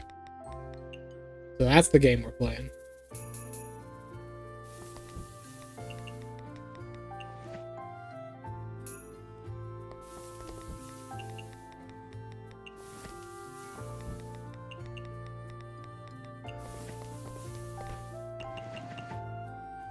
How many does it take?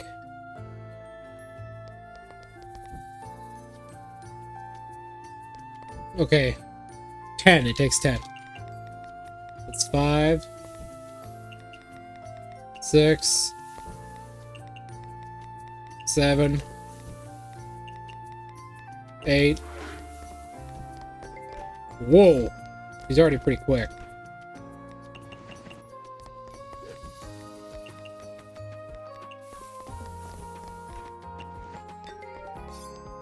Let's see. Wow, she's actually really fast!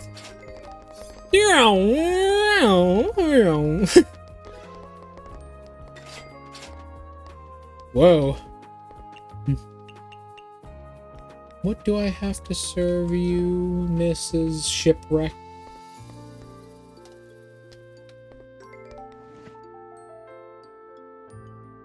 Misume.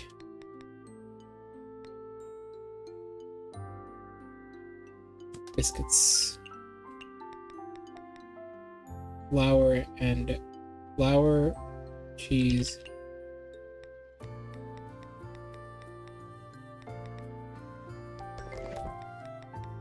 Flour.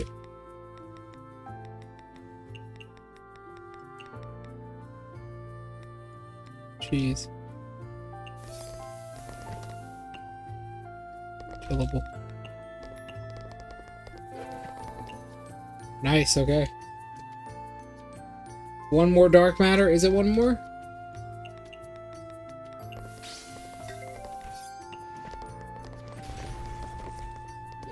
Oh. The anchor. No, she's at max power.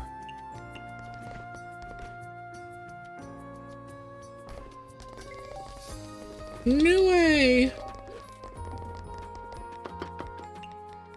She wants to be good. You gotta go, man? Well, I'll see you around then. Have fun with your test.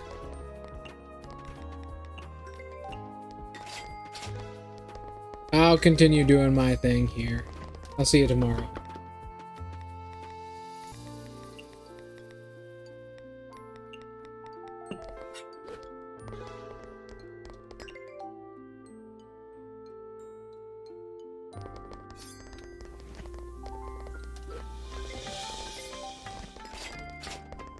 I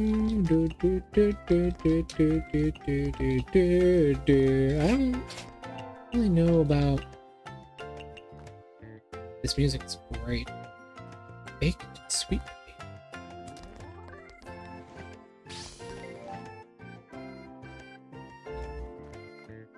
Food that can bring people closer? Sweet.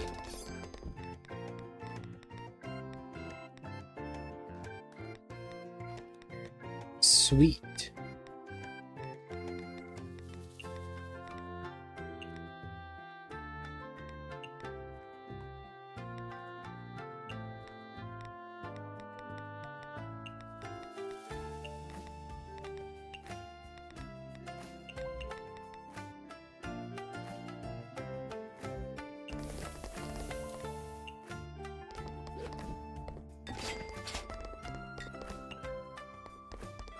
Fruity. Fruity, there we go, fruity. You know, guys, wow. I was not at all fucking confident. But alright.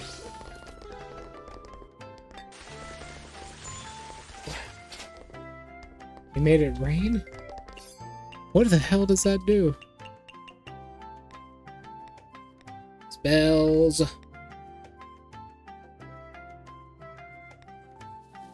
There we go. Okay.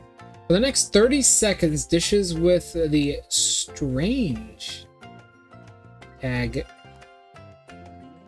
cook 30%. Chance for customers to order again. You mean the particular tag? They changed the word strange in the... When the third DLC came out, they changed the word strange to particular.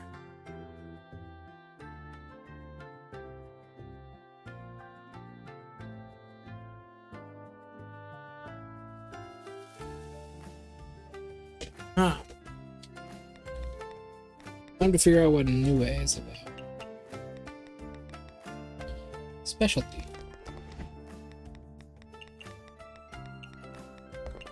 Anyway, do I have to feed you anything? Yes, I do. What is it? Unzon cotton candy.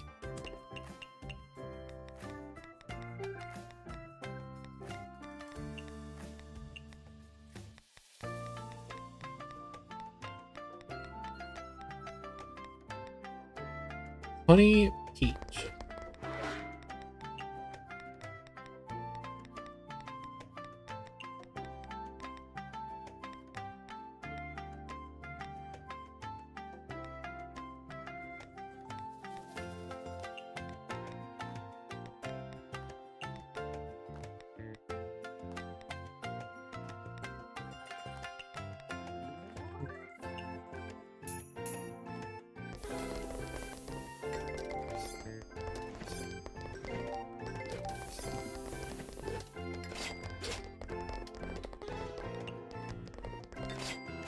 Touch. I don't like sour.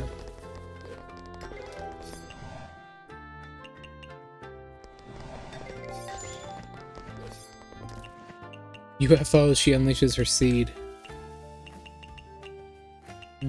Spell cards. Here we go. Spin the UFO wheel with a guaranteed prize. The result will be one of the following. RRR. Next 15 seconds, the highest the highest rating will be given, regardless of the dishes served. GGG. For the next 15 seconds, ingredients and beverages will not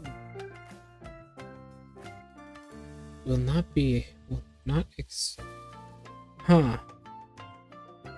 Okay, that's pretty good. BBB. For the next 15 seconds, income will increase by 100%! And RGB, gain all 3 buffs at once. We got GGG. So nothing is going to be consumed. Well, if that's the case,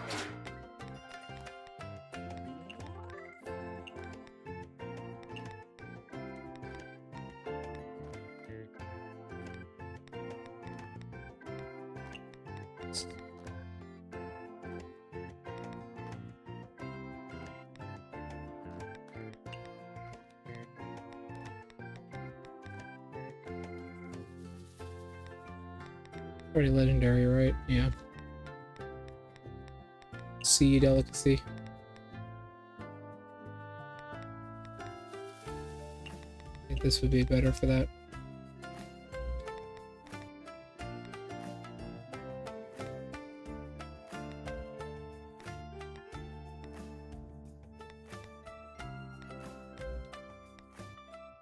Hmm.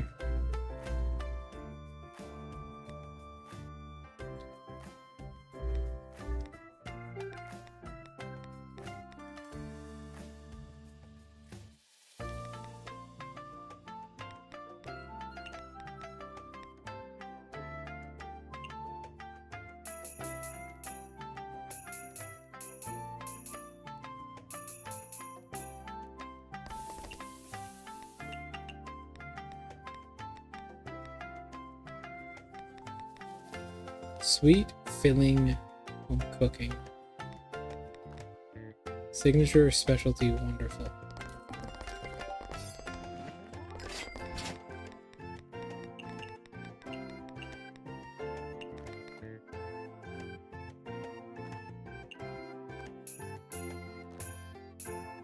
Hmm. Odd. Vintage.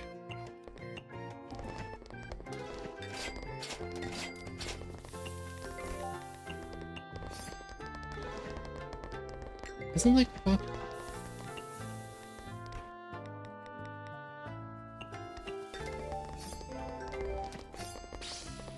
Which one are we gonna get, boys? R.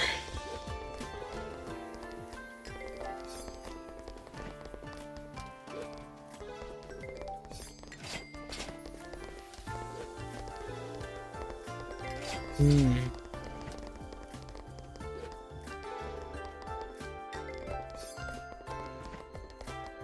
Hmm. Oh. He's here. And Orin is too. Perfect.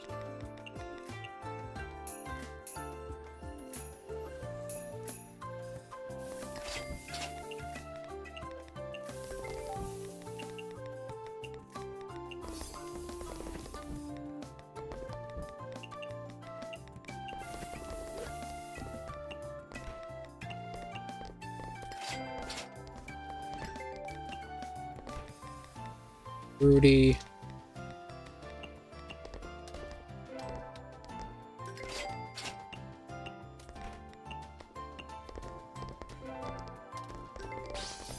This looks nice. Nom, nom,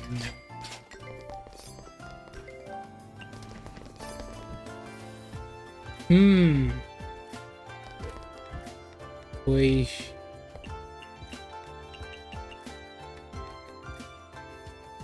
Little sister.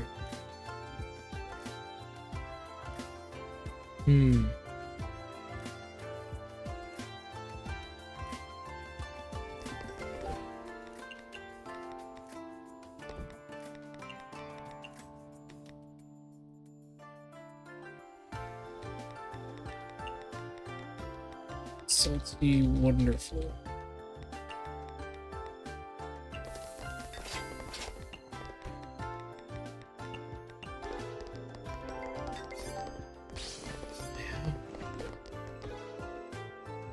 Such nice sparrows will definitely look good when hung in my house.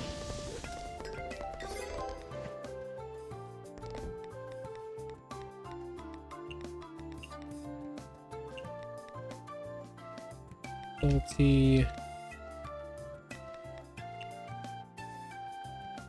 Raw.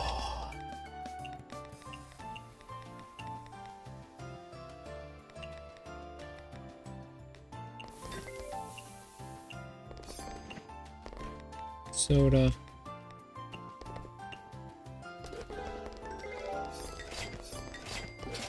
Very nice. Yoshika is really fast like this. Yuma! Yuma! Yum.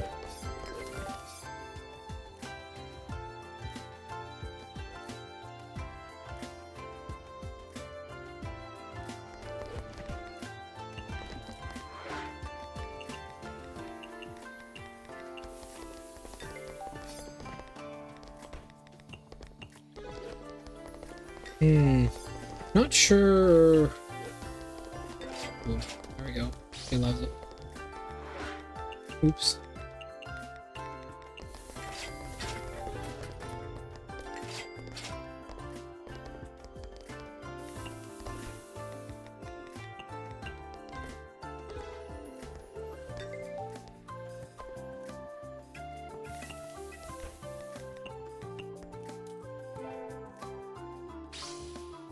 He loves it. Hey, Nemesis, what's up, man? We got a new partner. Her name is Yoshika. She's a Jiangxi. She's something, alright.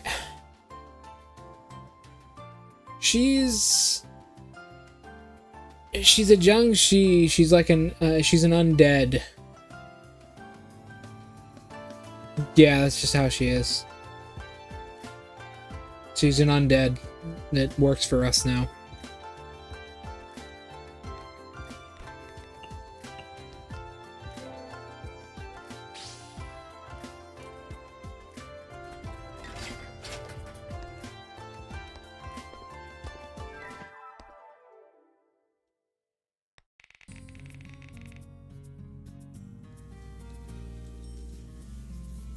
I have read a lot of stuff like, I've read a couple of the omakes, yes.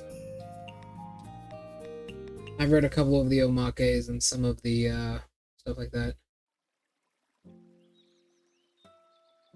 Perhaps. Perhaps I could. I have been writing quite a bit thanks to a D&D campaign that I joined. You're good.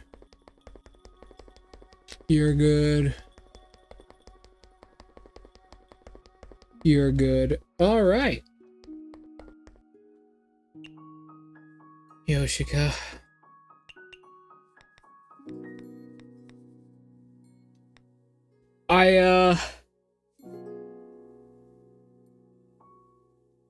Well, thank you. I don't know what I did, but thank you.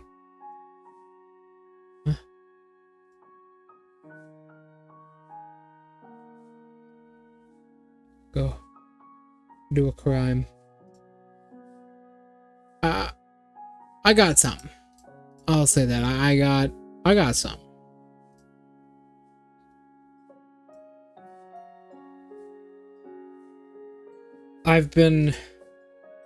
It's not too long. It's not too long. Draco has wanted me to join a D&D campaign with a couple of VTubers for a while now, so I've been writing lore about my character. It's only about, like, 17 or so pages right now. I still haven't, like, fully completed it all. I'm nearing kind of the last few sections right now. The chapters are pretty short. They're only about, like, 6 paragraphs or so. But it's a lot of fun. I really like it. I really like it. I really like it. Thanks for telling me the origin of biscuits, Miss Murasa. It was a very interesting story. To this day, hardtack biscuits are still the ideal maritime emergency ration. Have you ever had hardtack, Nemesis? You ever had hardtack? It's really good with Hellfire Stew, let me tell you.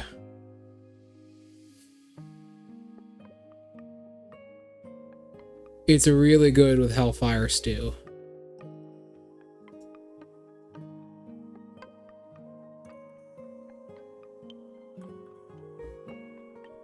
Ugh.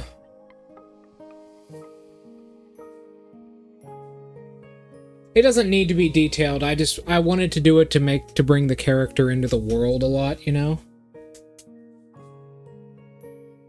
I wanted to bring it into the world a lot, so I did this to, like, kind of flesh out the character's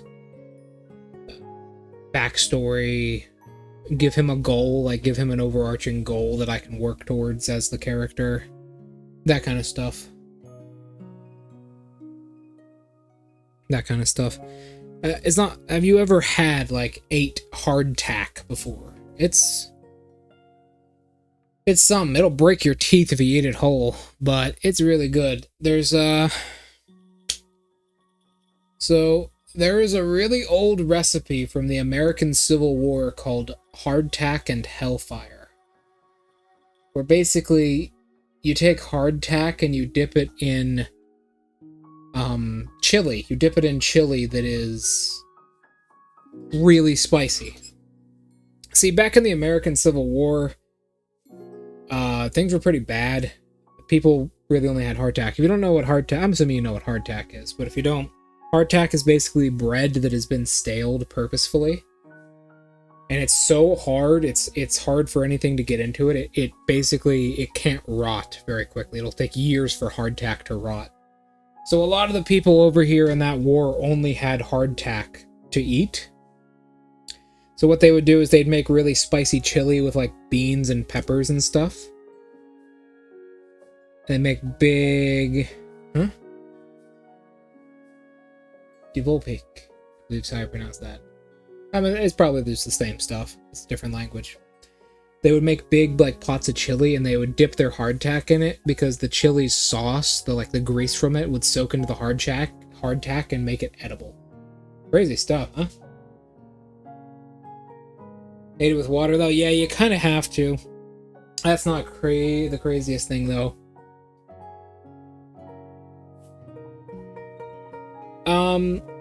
Have you ever heard of the British military's chocolate bar from the Second World War? You ever heard of one of those? That shit was impossible to eat. It was crazy.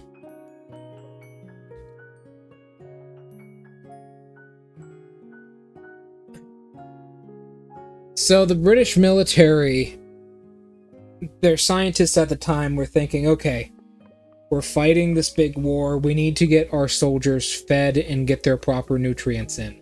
So what they did was they took a chocolate bar and they packed it with nutrients, everything you need. You could eat one of these chocolate bars and you would be hungry, but your body could operate on this chocolate bar for 2 days.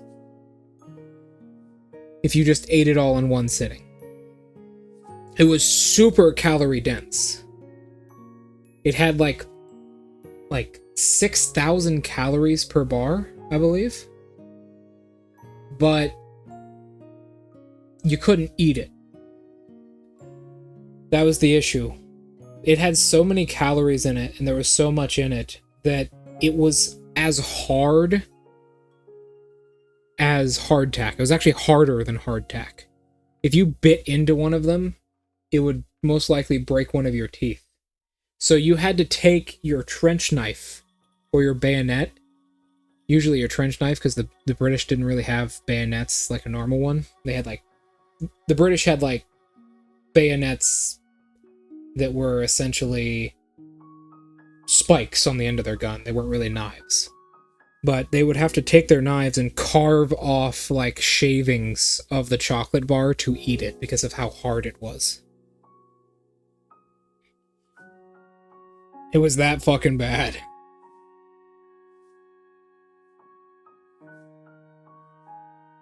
I have no doubt some of them probably did, yes.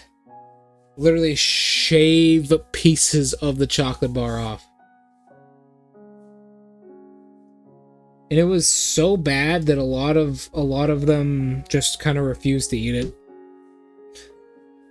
Apparently, it also had a really bad habit of causing massive constipation. I don't know, because it had chunks of certain types of sweet bread in it, so I don't know how well that would go. Oh, if I scroll up, that also brings this up. To this day, seafaring sure is full of danger. Oh, this slipped my mind, but I remember after talking with Kyoko, what are you getting at? Isn't a shipwreck how you... Oh, that, yeah.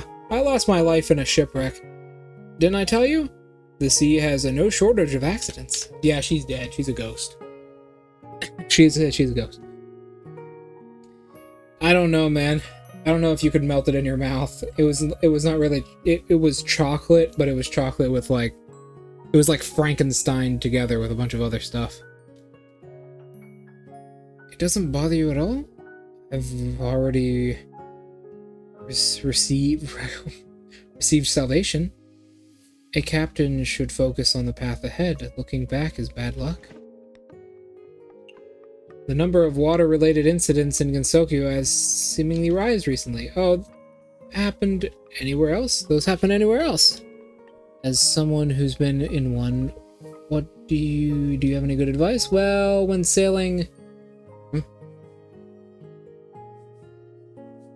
Huh?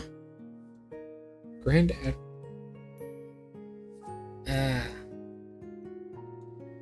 She do kind of have that aura. Also, you know what? I'm going to talk about this because she's right in front of us. She's clearly wearing shorts, Nemesis. There's no doubt. You can see the gap right here. She's clearly wearing shorts. Obviously, she's wearing shorts. For years, I'm talking 15 years or so. I believe it's actually closer to 9. For 9 years in the touhou community, it was a debate whether she was wearing a puffy skirt or shorts. It was a debate for years whether she was wearing shorts or a puffy skirt.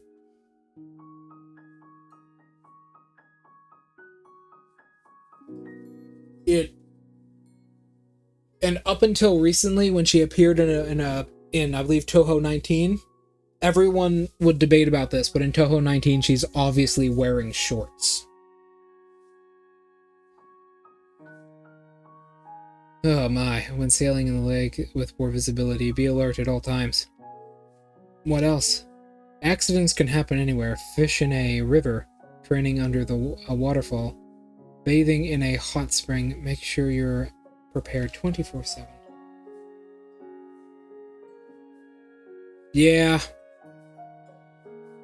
Yeah, that would kind of suck. True, it's not common, but not entirely unheard of either. Also, be careful when washing your head in the Wait, what? You can get into an accident while washing your hands? Why? Don't underestimate me. As long as there's water, I can cause an accident. You're the one causing them? Alright. How about this, Nemesis? Because unfortunately, Draco's not here. He's had to go take his driver's test. I'll tell you about the story I've been writing for my D&D character. You told me a few stories yourself last time. I'll tell you one as a trade. I'll be right back, though. I do have to run to the bathroom.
There we go.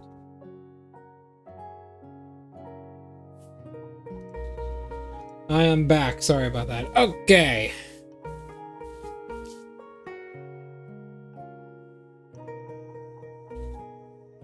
Alright. Let's go read Kogasa and Nue's things real quick, then I'll tell you. First of all, Nue! Have you succeeded in your prank? Totally! Oh man, his face went redder than a cherry. Now I want to see it. Shame he'll have to go around your store in the future. What? Why?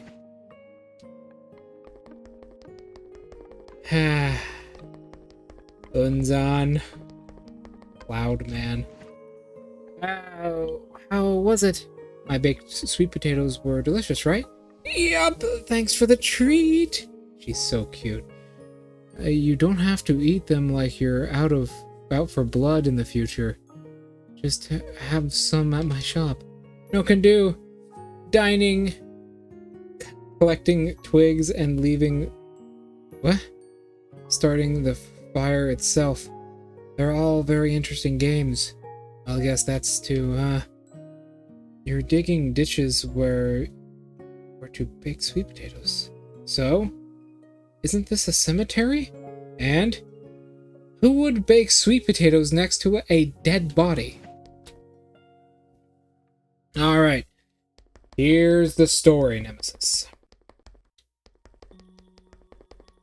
Here's the story.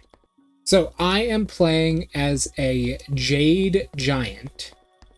I am playing as a Jade Giant who was born with the child name of Ear. After, growing up, he eventually was given the adult name of Iris because of the size of his eyes.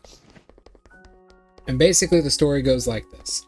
I was born not a Jade Giant, but instead a Fomorian. Fomorians are Jade Giants who have a curse put upon them. Basically, Jade Giants are normally... Their skin is made of jade, they're very beautiful, and they have incredible magical powers. That's normally what they're like.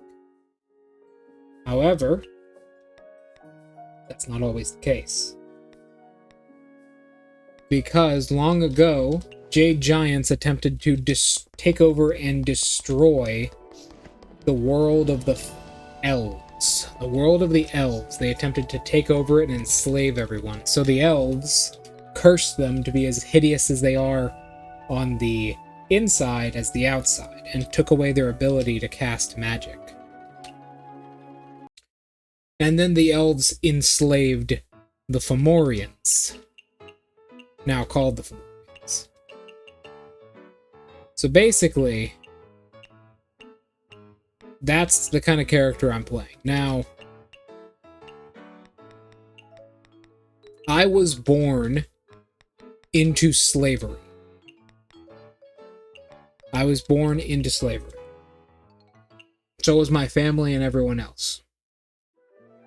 Fomorians are very stupid creatures. Not anymore. Not anymore. As there's some stuff that's happened in my backstory to give me, like, a purpose, basically. To give my character something to do. But you'll understand. You'll understand. So basically, I do all this. I exist, and I'm born into slavery.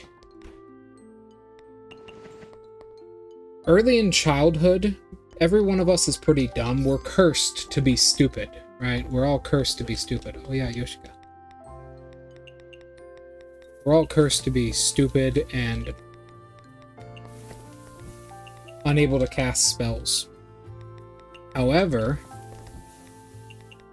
my uncle manages, somehow he starts like hearing voices in his head and manages to start knowing things. He starts knowing things that are going to happen. He gets in contact with people that he's never even met. And my uncle starts planning to, well, free the Fomorians of the curse. Free the species of the curse and get revenge upon the elves. Right? When I was young, he got in contact with 3 hags. And these hags assisted us in setting up a plan. We had deformed bodies, so we couldn't throw projectiles very well, and we couldn't wear armor that wasn't specially made for our hideously deformed bodies. So, the hags disguised my uncle as a beautiful woman and had him infiltrate the Fey Court, which is who owns my species, right? They are the Fey Court. They are the court that cursed us to begin with. They own my species entirely. That's just who they are. Meat premium fillings. Meat and premium filling salty.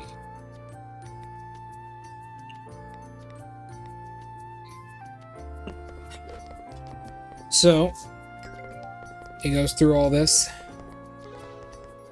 My uncle manages to get in very close, disguised as this beautiful woman, is able to get in very close to someone who has... She doesn't like small portion, okay. Someone who has the keys to our magical chains, which keep our bodies.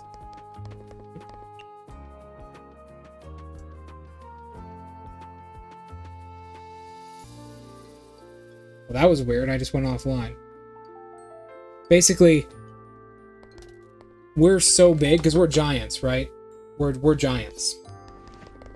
The elves and everyone have to contain us by chaining our bodies down so we cannot use our full strength to kill them with magical shadow force chains that can only be unlocked by the person who put them on us. My uncle ends up disguised by the hags that he contacts. He ends up disguised as a beautiful woman and ends up getting a fragment of that person's magic and hiding it amongst us. We end up breaking these chains and then meeting up with the hags, where we then craft weapons and armor and train for 75 years because we have a very long lifespan. Over 75 years, getting ready for a day my uncle calls Rain Fire, or the Red Autumn. You see, long ago, the giant god that created my species ended up dying from a horrific poisoning accident, and in his place, a gigantic stone tree had sprouted, made of jade, just like he was. Yeah, okay. Made of jade. It sparkled, and the Fae loved this tree. They loved this tree so much that they started to live under it. That's yours. Yeah, that's yours. Chillable. They started to live under it. However, many, many years later, the tree began to turn red. The tree began to turn red. And at the autumn festival that the Elven court was throwing that year, the hags summoned us to the base of the tree. 1,895 giants, all clad in plate mail armor, wielding clubs made of giant pieces of steel and iron, viciously attacked the elven city at the base of the tree. Now, normally the elves would have been able to fight them off quite easily, but for an unknown reason, the tree began to shed its massive jade leaves. The jade leaves, which had been on the tree for thousands of years since the death of our god, began to fall. And they were incapable of hurting any of us, but they would crush and destroy the elves. From there, we set upon the person who cursed us to begin with, the Elven Lord Oberon, the Green Lord himself. Fruity and Fruity. The Green Lord himself. Where my uncle took a massive morning star he had made from pure iron and whacked Oberon in the side of the head with it. The weapon itself, that morning star, is called Wily Beast. Oberon had sworn when he cursed our race that we will never, ever see the light of day again by his blood. By his blood we shall never see the light of day again. We shall never be free. And he was right. By his blood was our curse. And by his blood were we free. When my uncle drew blood from his body for the first time, a wave of energy was shot from Oberon, curing many of my species of their curse, anyone within the radius. The curse had been cracked, but not broken. But as we had been freed of our curse, our old forms had returned to us.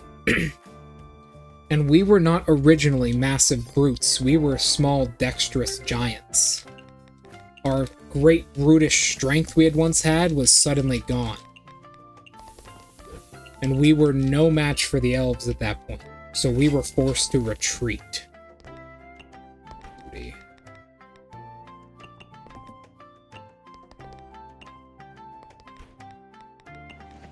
The elves chased us into the Feywild and slaughtered as many of us as they could, not wanting our great empire to return, for they knew that we were powerful. They ran. We did, they did. And that's where my character comes in. My character was one of the people, part of this uprising, that was cured of the curse. And now he got in contact with those same hags and went to the prime material dimension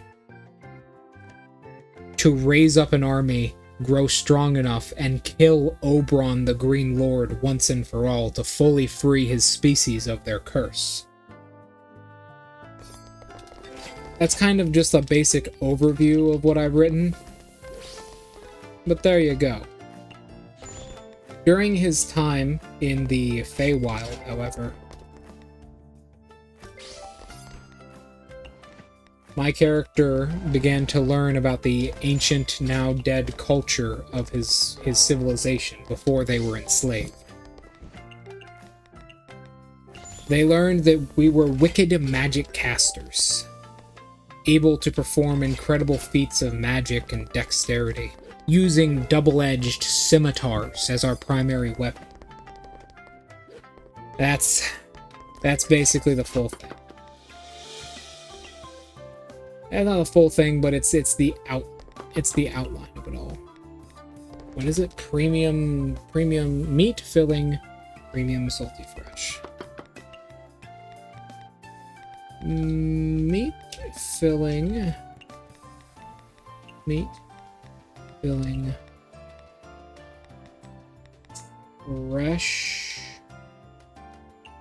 fresh, salty. Those are the basics. There is a lot more nuance to the story as a whole, but that's the summarized version of it. High alcohol.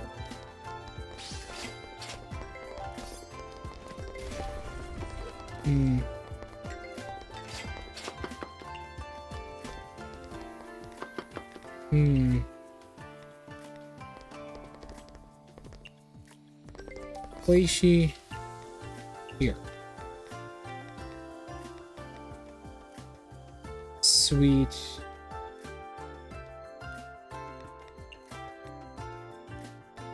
this, and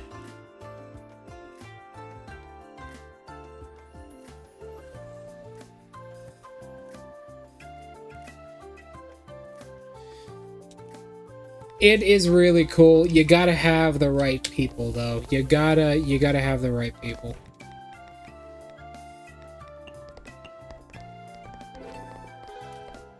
You gotta have the right people.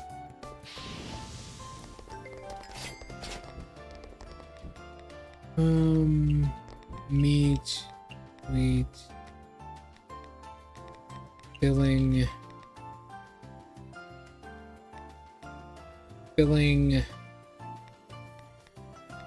premium,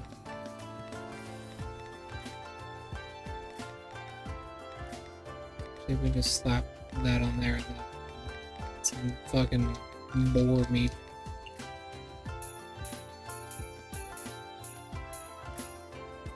That's kind of the point. I wanted to write it in with D&D lore to make it fit. Make it fit. She wanted high alcohol.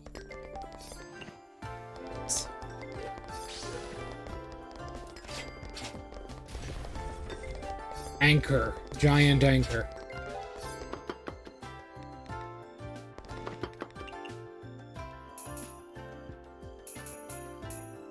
Giant anchor. Where is Yoshi? Oh, there she is. She's literally right on top of me. I didn't see her. Do do do do do do do do do.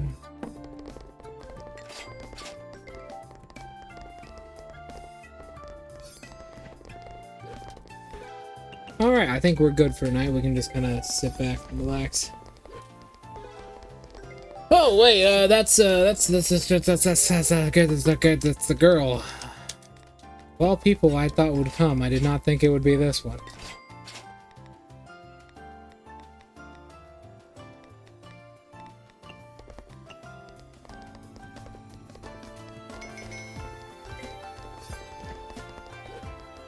Yes, it does. It has, well, obviously the Dungeon Master can make his own world, but D&D has a very big lore behind it. Very, very big. It is a massive, massive world. It's called the Forgotten Realms. I've been DMing, I've been playing D&D for 15 years, so thank you, Aku. I've been playing D&D for 15 years, so if there's anything you want to know about it, I could probably tell you.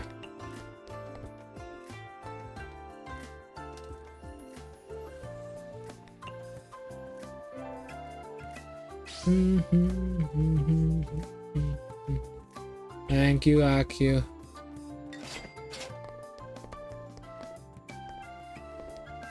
I mean, I usually play online, yeah.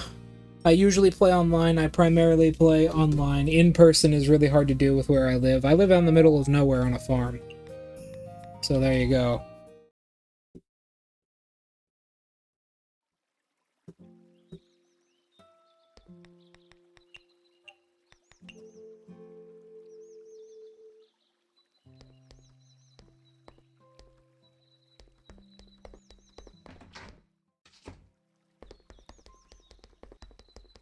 Probably, usually online. And I've done it for a while. I've been primarily a DM. I have DM'd and created worlds for a really long time.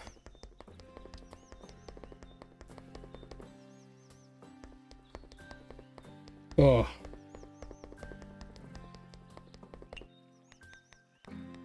I'm guessing one of you... Rat girl. It's a rat girl. Rat. Oh, there is a website containing all of the D&D stuff. However, there is so much of it. I can't, like, put it in chat, unfortunately, because links are blocked on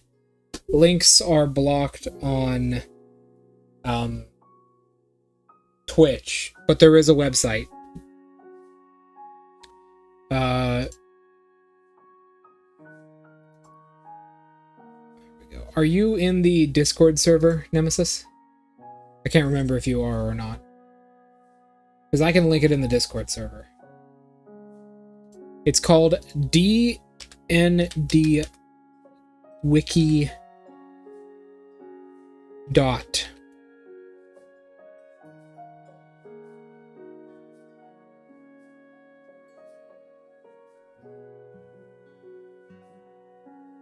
It is called D&D Wiki dot.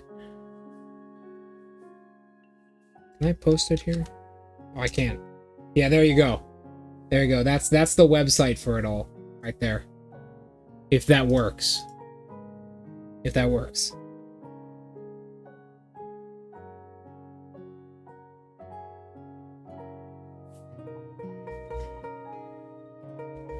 The D&D Wiki dot. This has pretty much all like the non-obscure stuff for D&D on it. You have spells, races, backgrounds, hero chronicles, classes, items, feats, racial feats, miscellaneous, homebrew, and UA.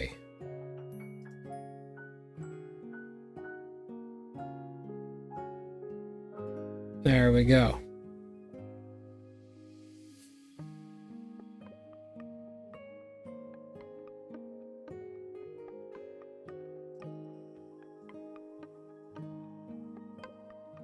Little ones have been collecting too much recently.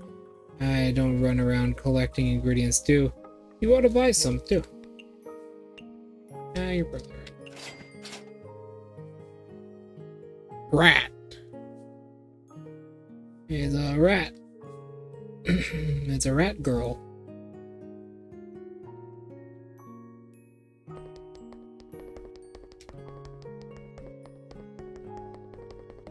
It's a rat. Legend says that while on a boat, you could occasionally hear a voice asking to borrow a ladle. What a nostalgic legend. You encountered her too? It's said that once you give her a ladle, water will constantly flood the ship until it sinks. Totally! That was the best part! The best part. But rumors say you could escape if you gave her a bottomless ladle.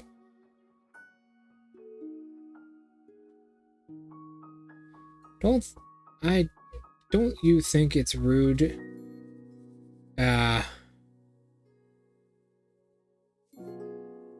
That's true. Advertising someone's weakness in a legend. Thanks to those rumors, I was forced to use my own ladle. I see. So the rumors are about you? Are you cooking, Miss Marissa? It smells nice. This is my secret recipe. I call it smoked buccaneer. Smoked buccaneer, don't tell me it's meat made from... Hey, watch your mouth, this is a sacred place. Don't scare away the visitors. So what is smoked buccaneer? Apparently the word buccaneer originated from smoked meat over an open fire. I see. Natives would smoke meat to sell to pirates, so it was called smoked buccaneer. It sounds as strange as eggs on scrambled eggs. Eggs on scrambled eggs, isn't that an interesting name? Why did pirates smoke meat? Were pirates smoked? This is a Christian Minecraft server. This is a Buddhist temple, okay? This is a Buddhist temple. You cannot say these things. This is a Buddhist temple. Fucking hell.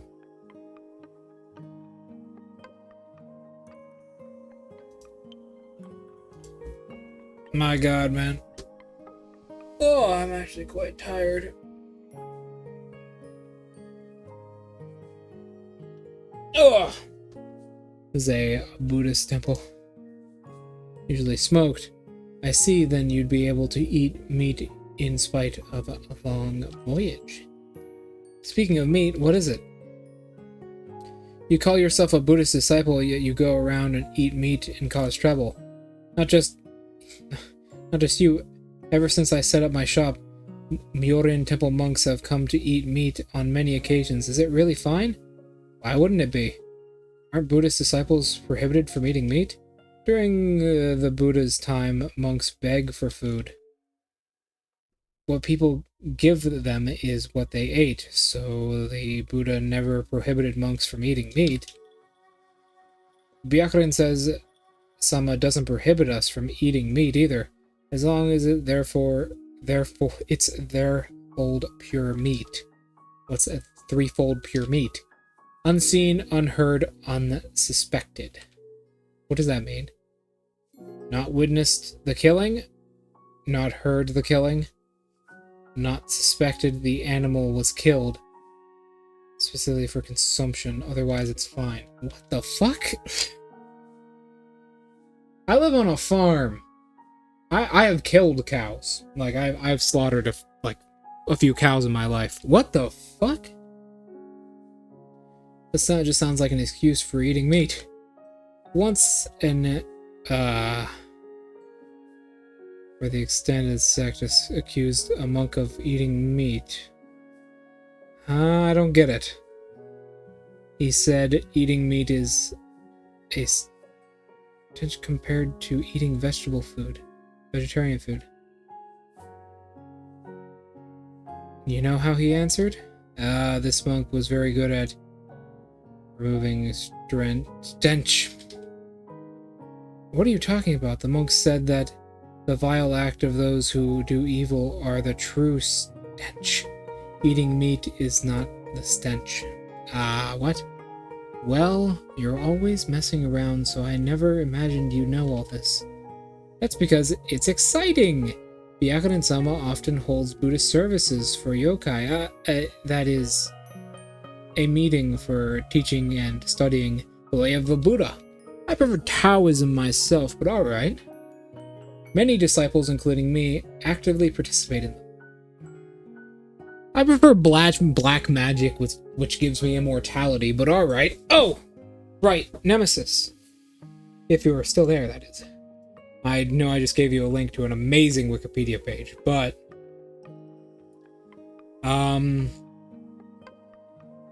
For you, for a new player like you... Spellcasting in D&D is pretty complicated.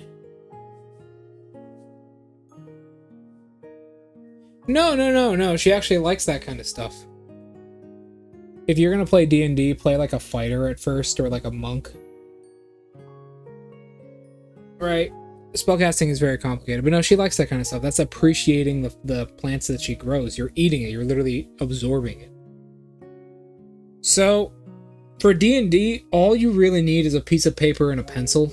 Probably like 4 pieces of paper and a pencil for people like us. We write a lot, right?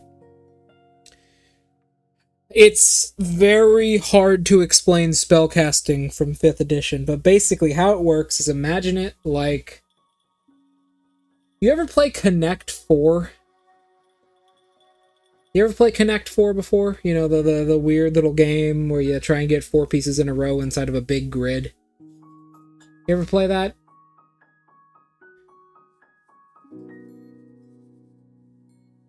It's kind of like that. Where, so if you take Wizard for an example. Where is Wizard? Wizard's probably one of the best classes. With Wizard, okay. So, if you take Wizard for an example, you know 6 spells and you have 2 spell slots. So basically, imagine it like this. You have 2 you have 6 Connect 4 pieces, and there are 2 slots. You have to pick which one of those pieces will fit into those 2 slots. That, I believe Fireball is a 3rd level spell, actually, but that's kind of like that. You gotta slot them into your spell slots. Imagine it like that. Yeah, Fireball is 3rd level. You get that at 5th level. And then as you get more, it'll become more like that. At 2nd level, you'll learn 2nd level spells, which only fit in 2nd level spell slots. However, all spells can be... So, any spell can be used from a spell slot of its own level or higher, but not lower. So if you have a 2nd level spell that you want to cast, but you only have a 3rd level spell slot, you can slot that spell into that 3rd level slot and cast it. Once that slot is used up, you can't use it again until you go to sleep. Hearing of it, that's because you know too little. The path of Buddhism is trained to attain enlightenment. It's strangely tied to evil spirits from the human soul. When our Buddhist service is specially tailored for yokai, so how does that matter? If the evil lurking within a human soul is an aspect of yokai. Well, I will, however, leave in 5 minutes, though, Nemesis. Unfortunately, I do have to go soon. I have D&D to do. Speaking of, I literally DM in 5 minutes. Aspect of yokai. The very fact of a yokai attending a Buddhist service would be like them denying their own existence. That attends sounds like a thrill, right? For many yokai, a Buddhist service is about the same as a ghost story meeting. I see. See ya then. I'll see ya. A lot of new disciples are interested in Buddhism precisely because of the thrills. The Orion Temple sure has a involved way to spread Buddhism. You should come to the next time. We have a ghost story. Fuck this guy again. I never understand what's wrong with him. He looks hurt. He looks like he's injured. And his arm extends weirdly. Buddhist service. Compared to that, I'm more interested in your smoked brisket. Wanna try some? Can I? No. Oh. There's no free lunch in this world. I have to pay to eat at your shop. Why would I let you eat for free here? Then what if I give you some premium dishes for smoked meat? Sure, let's do an exchange then.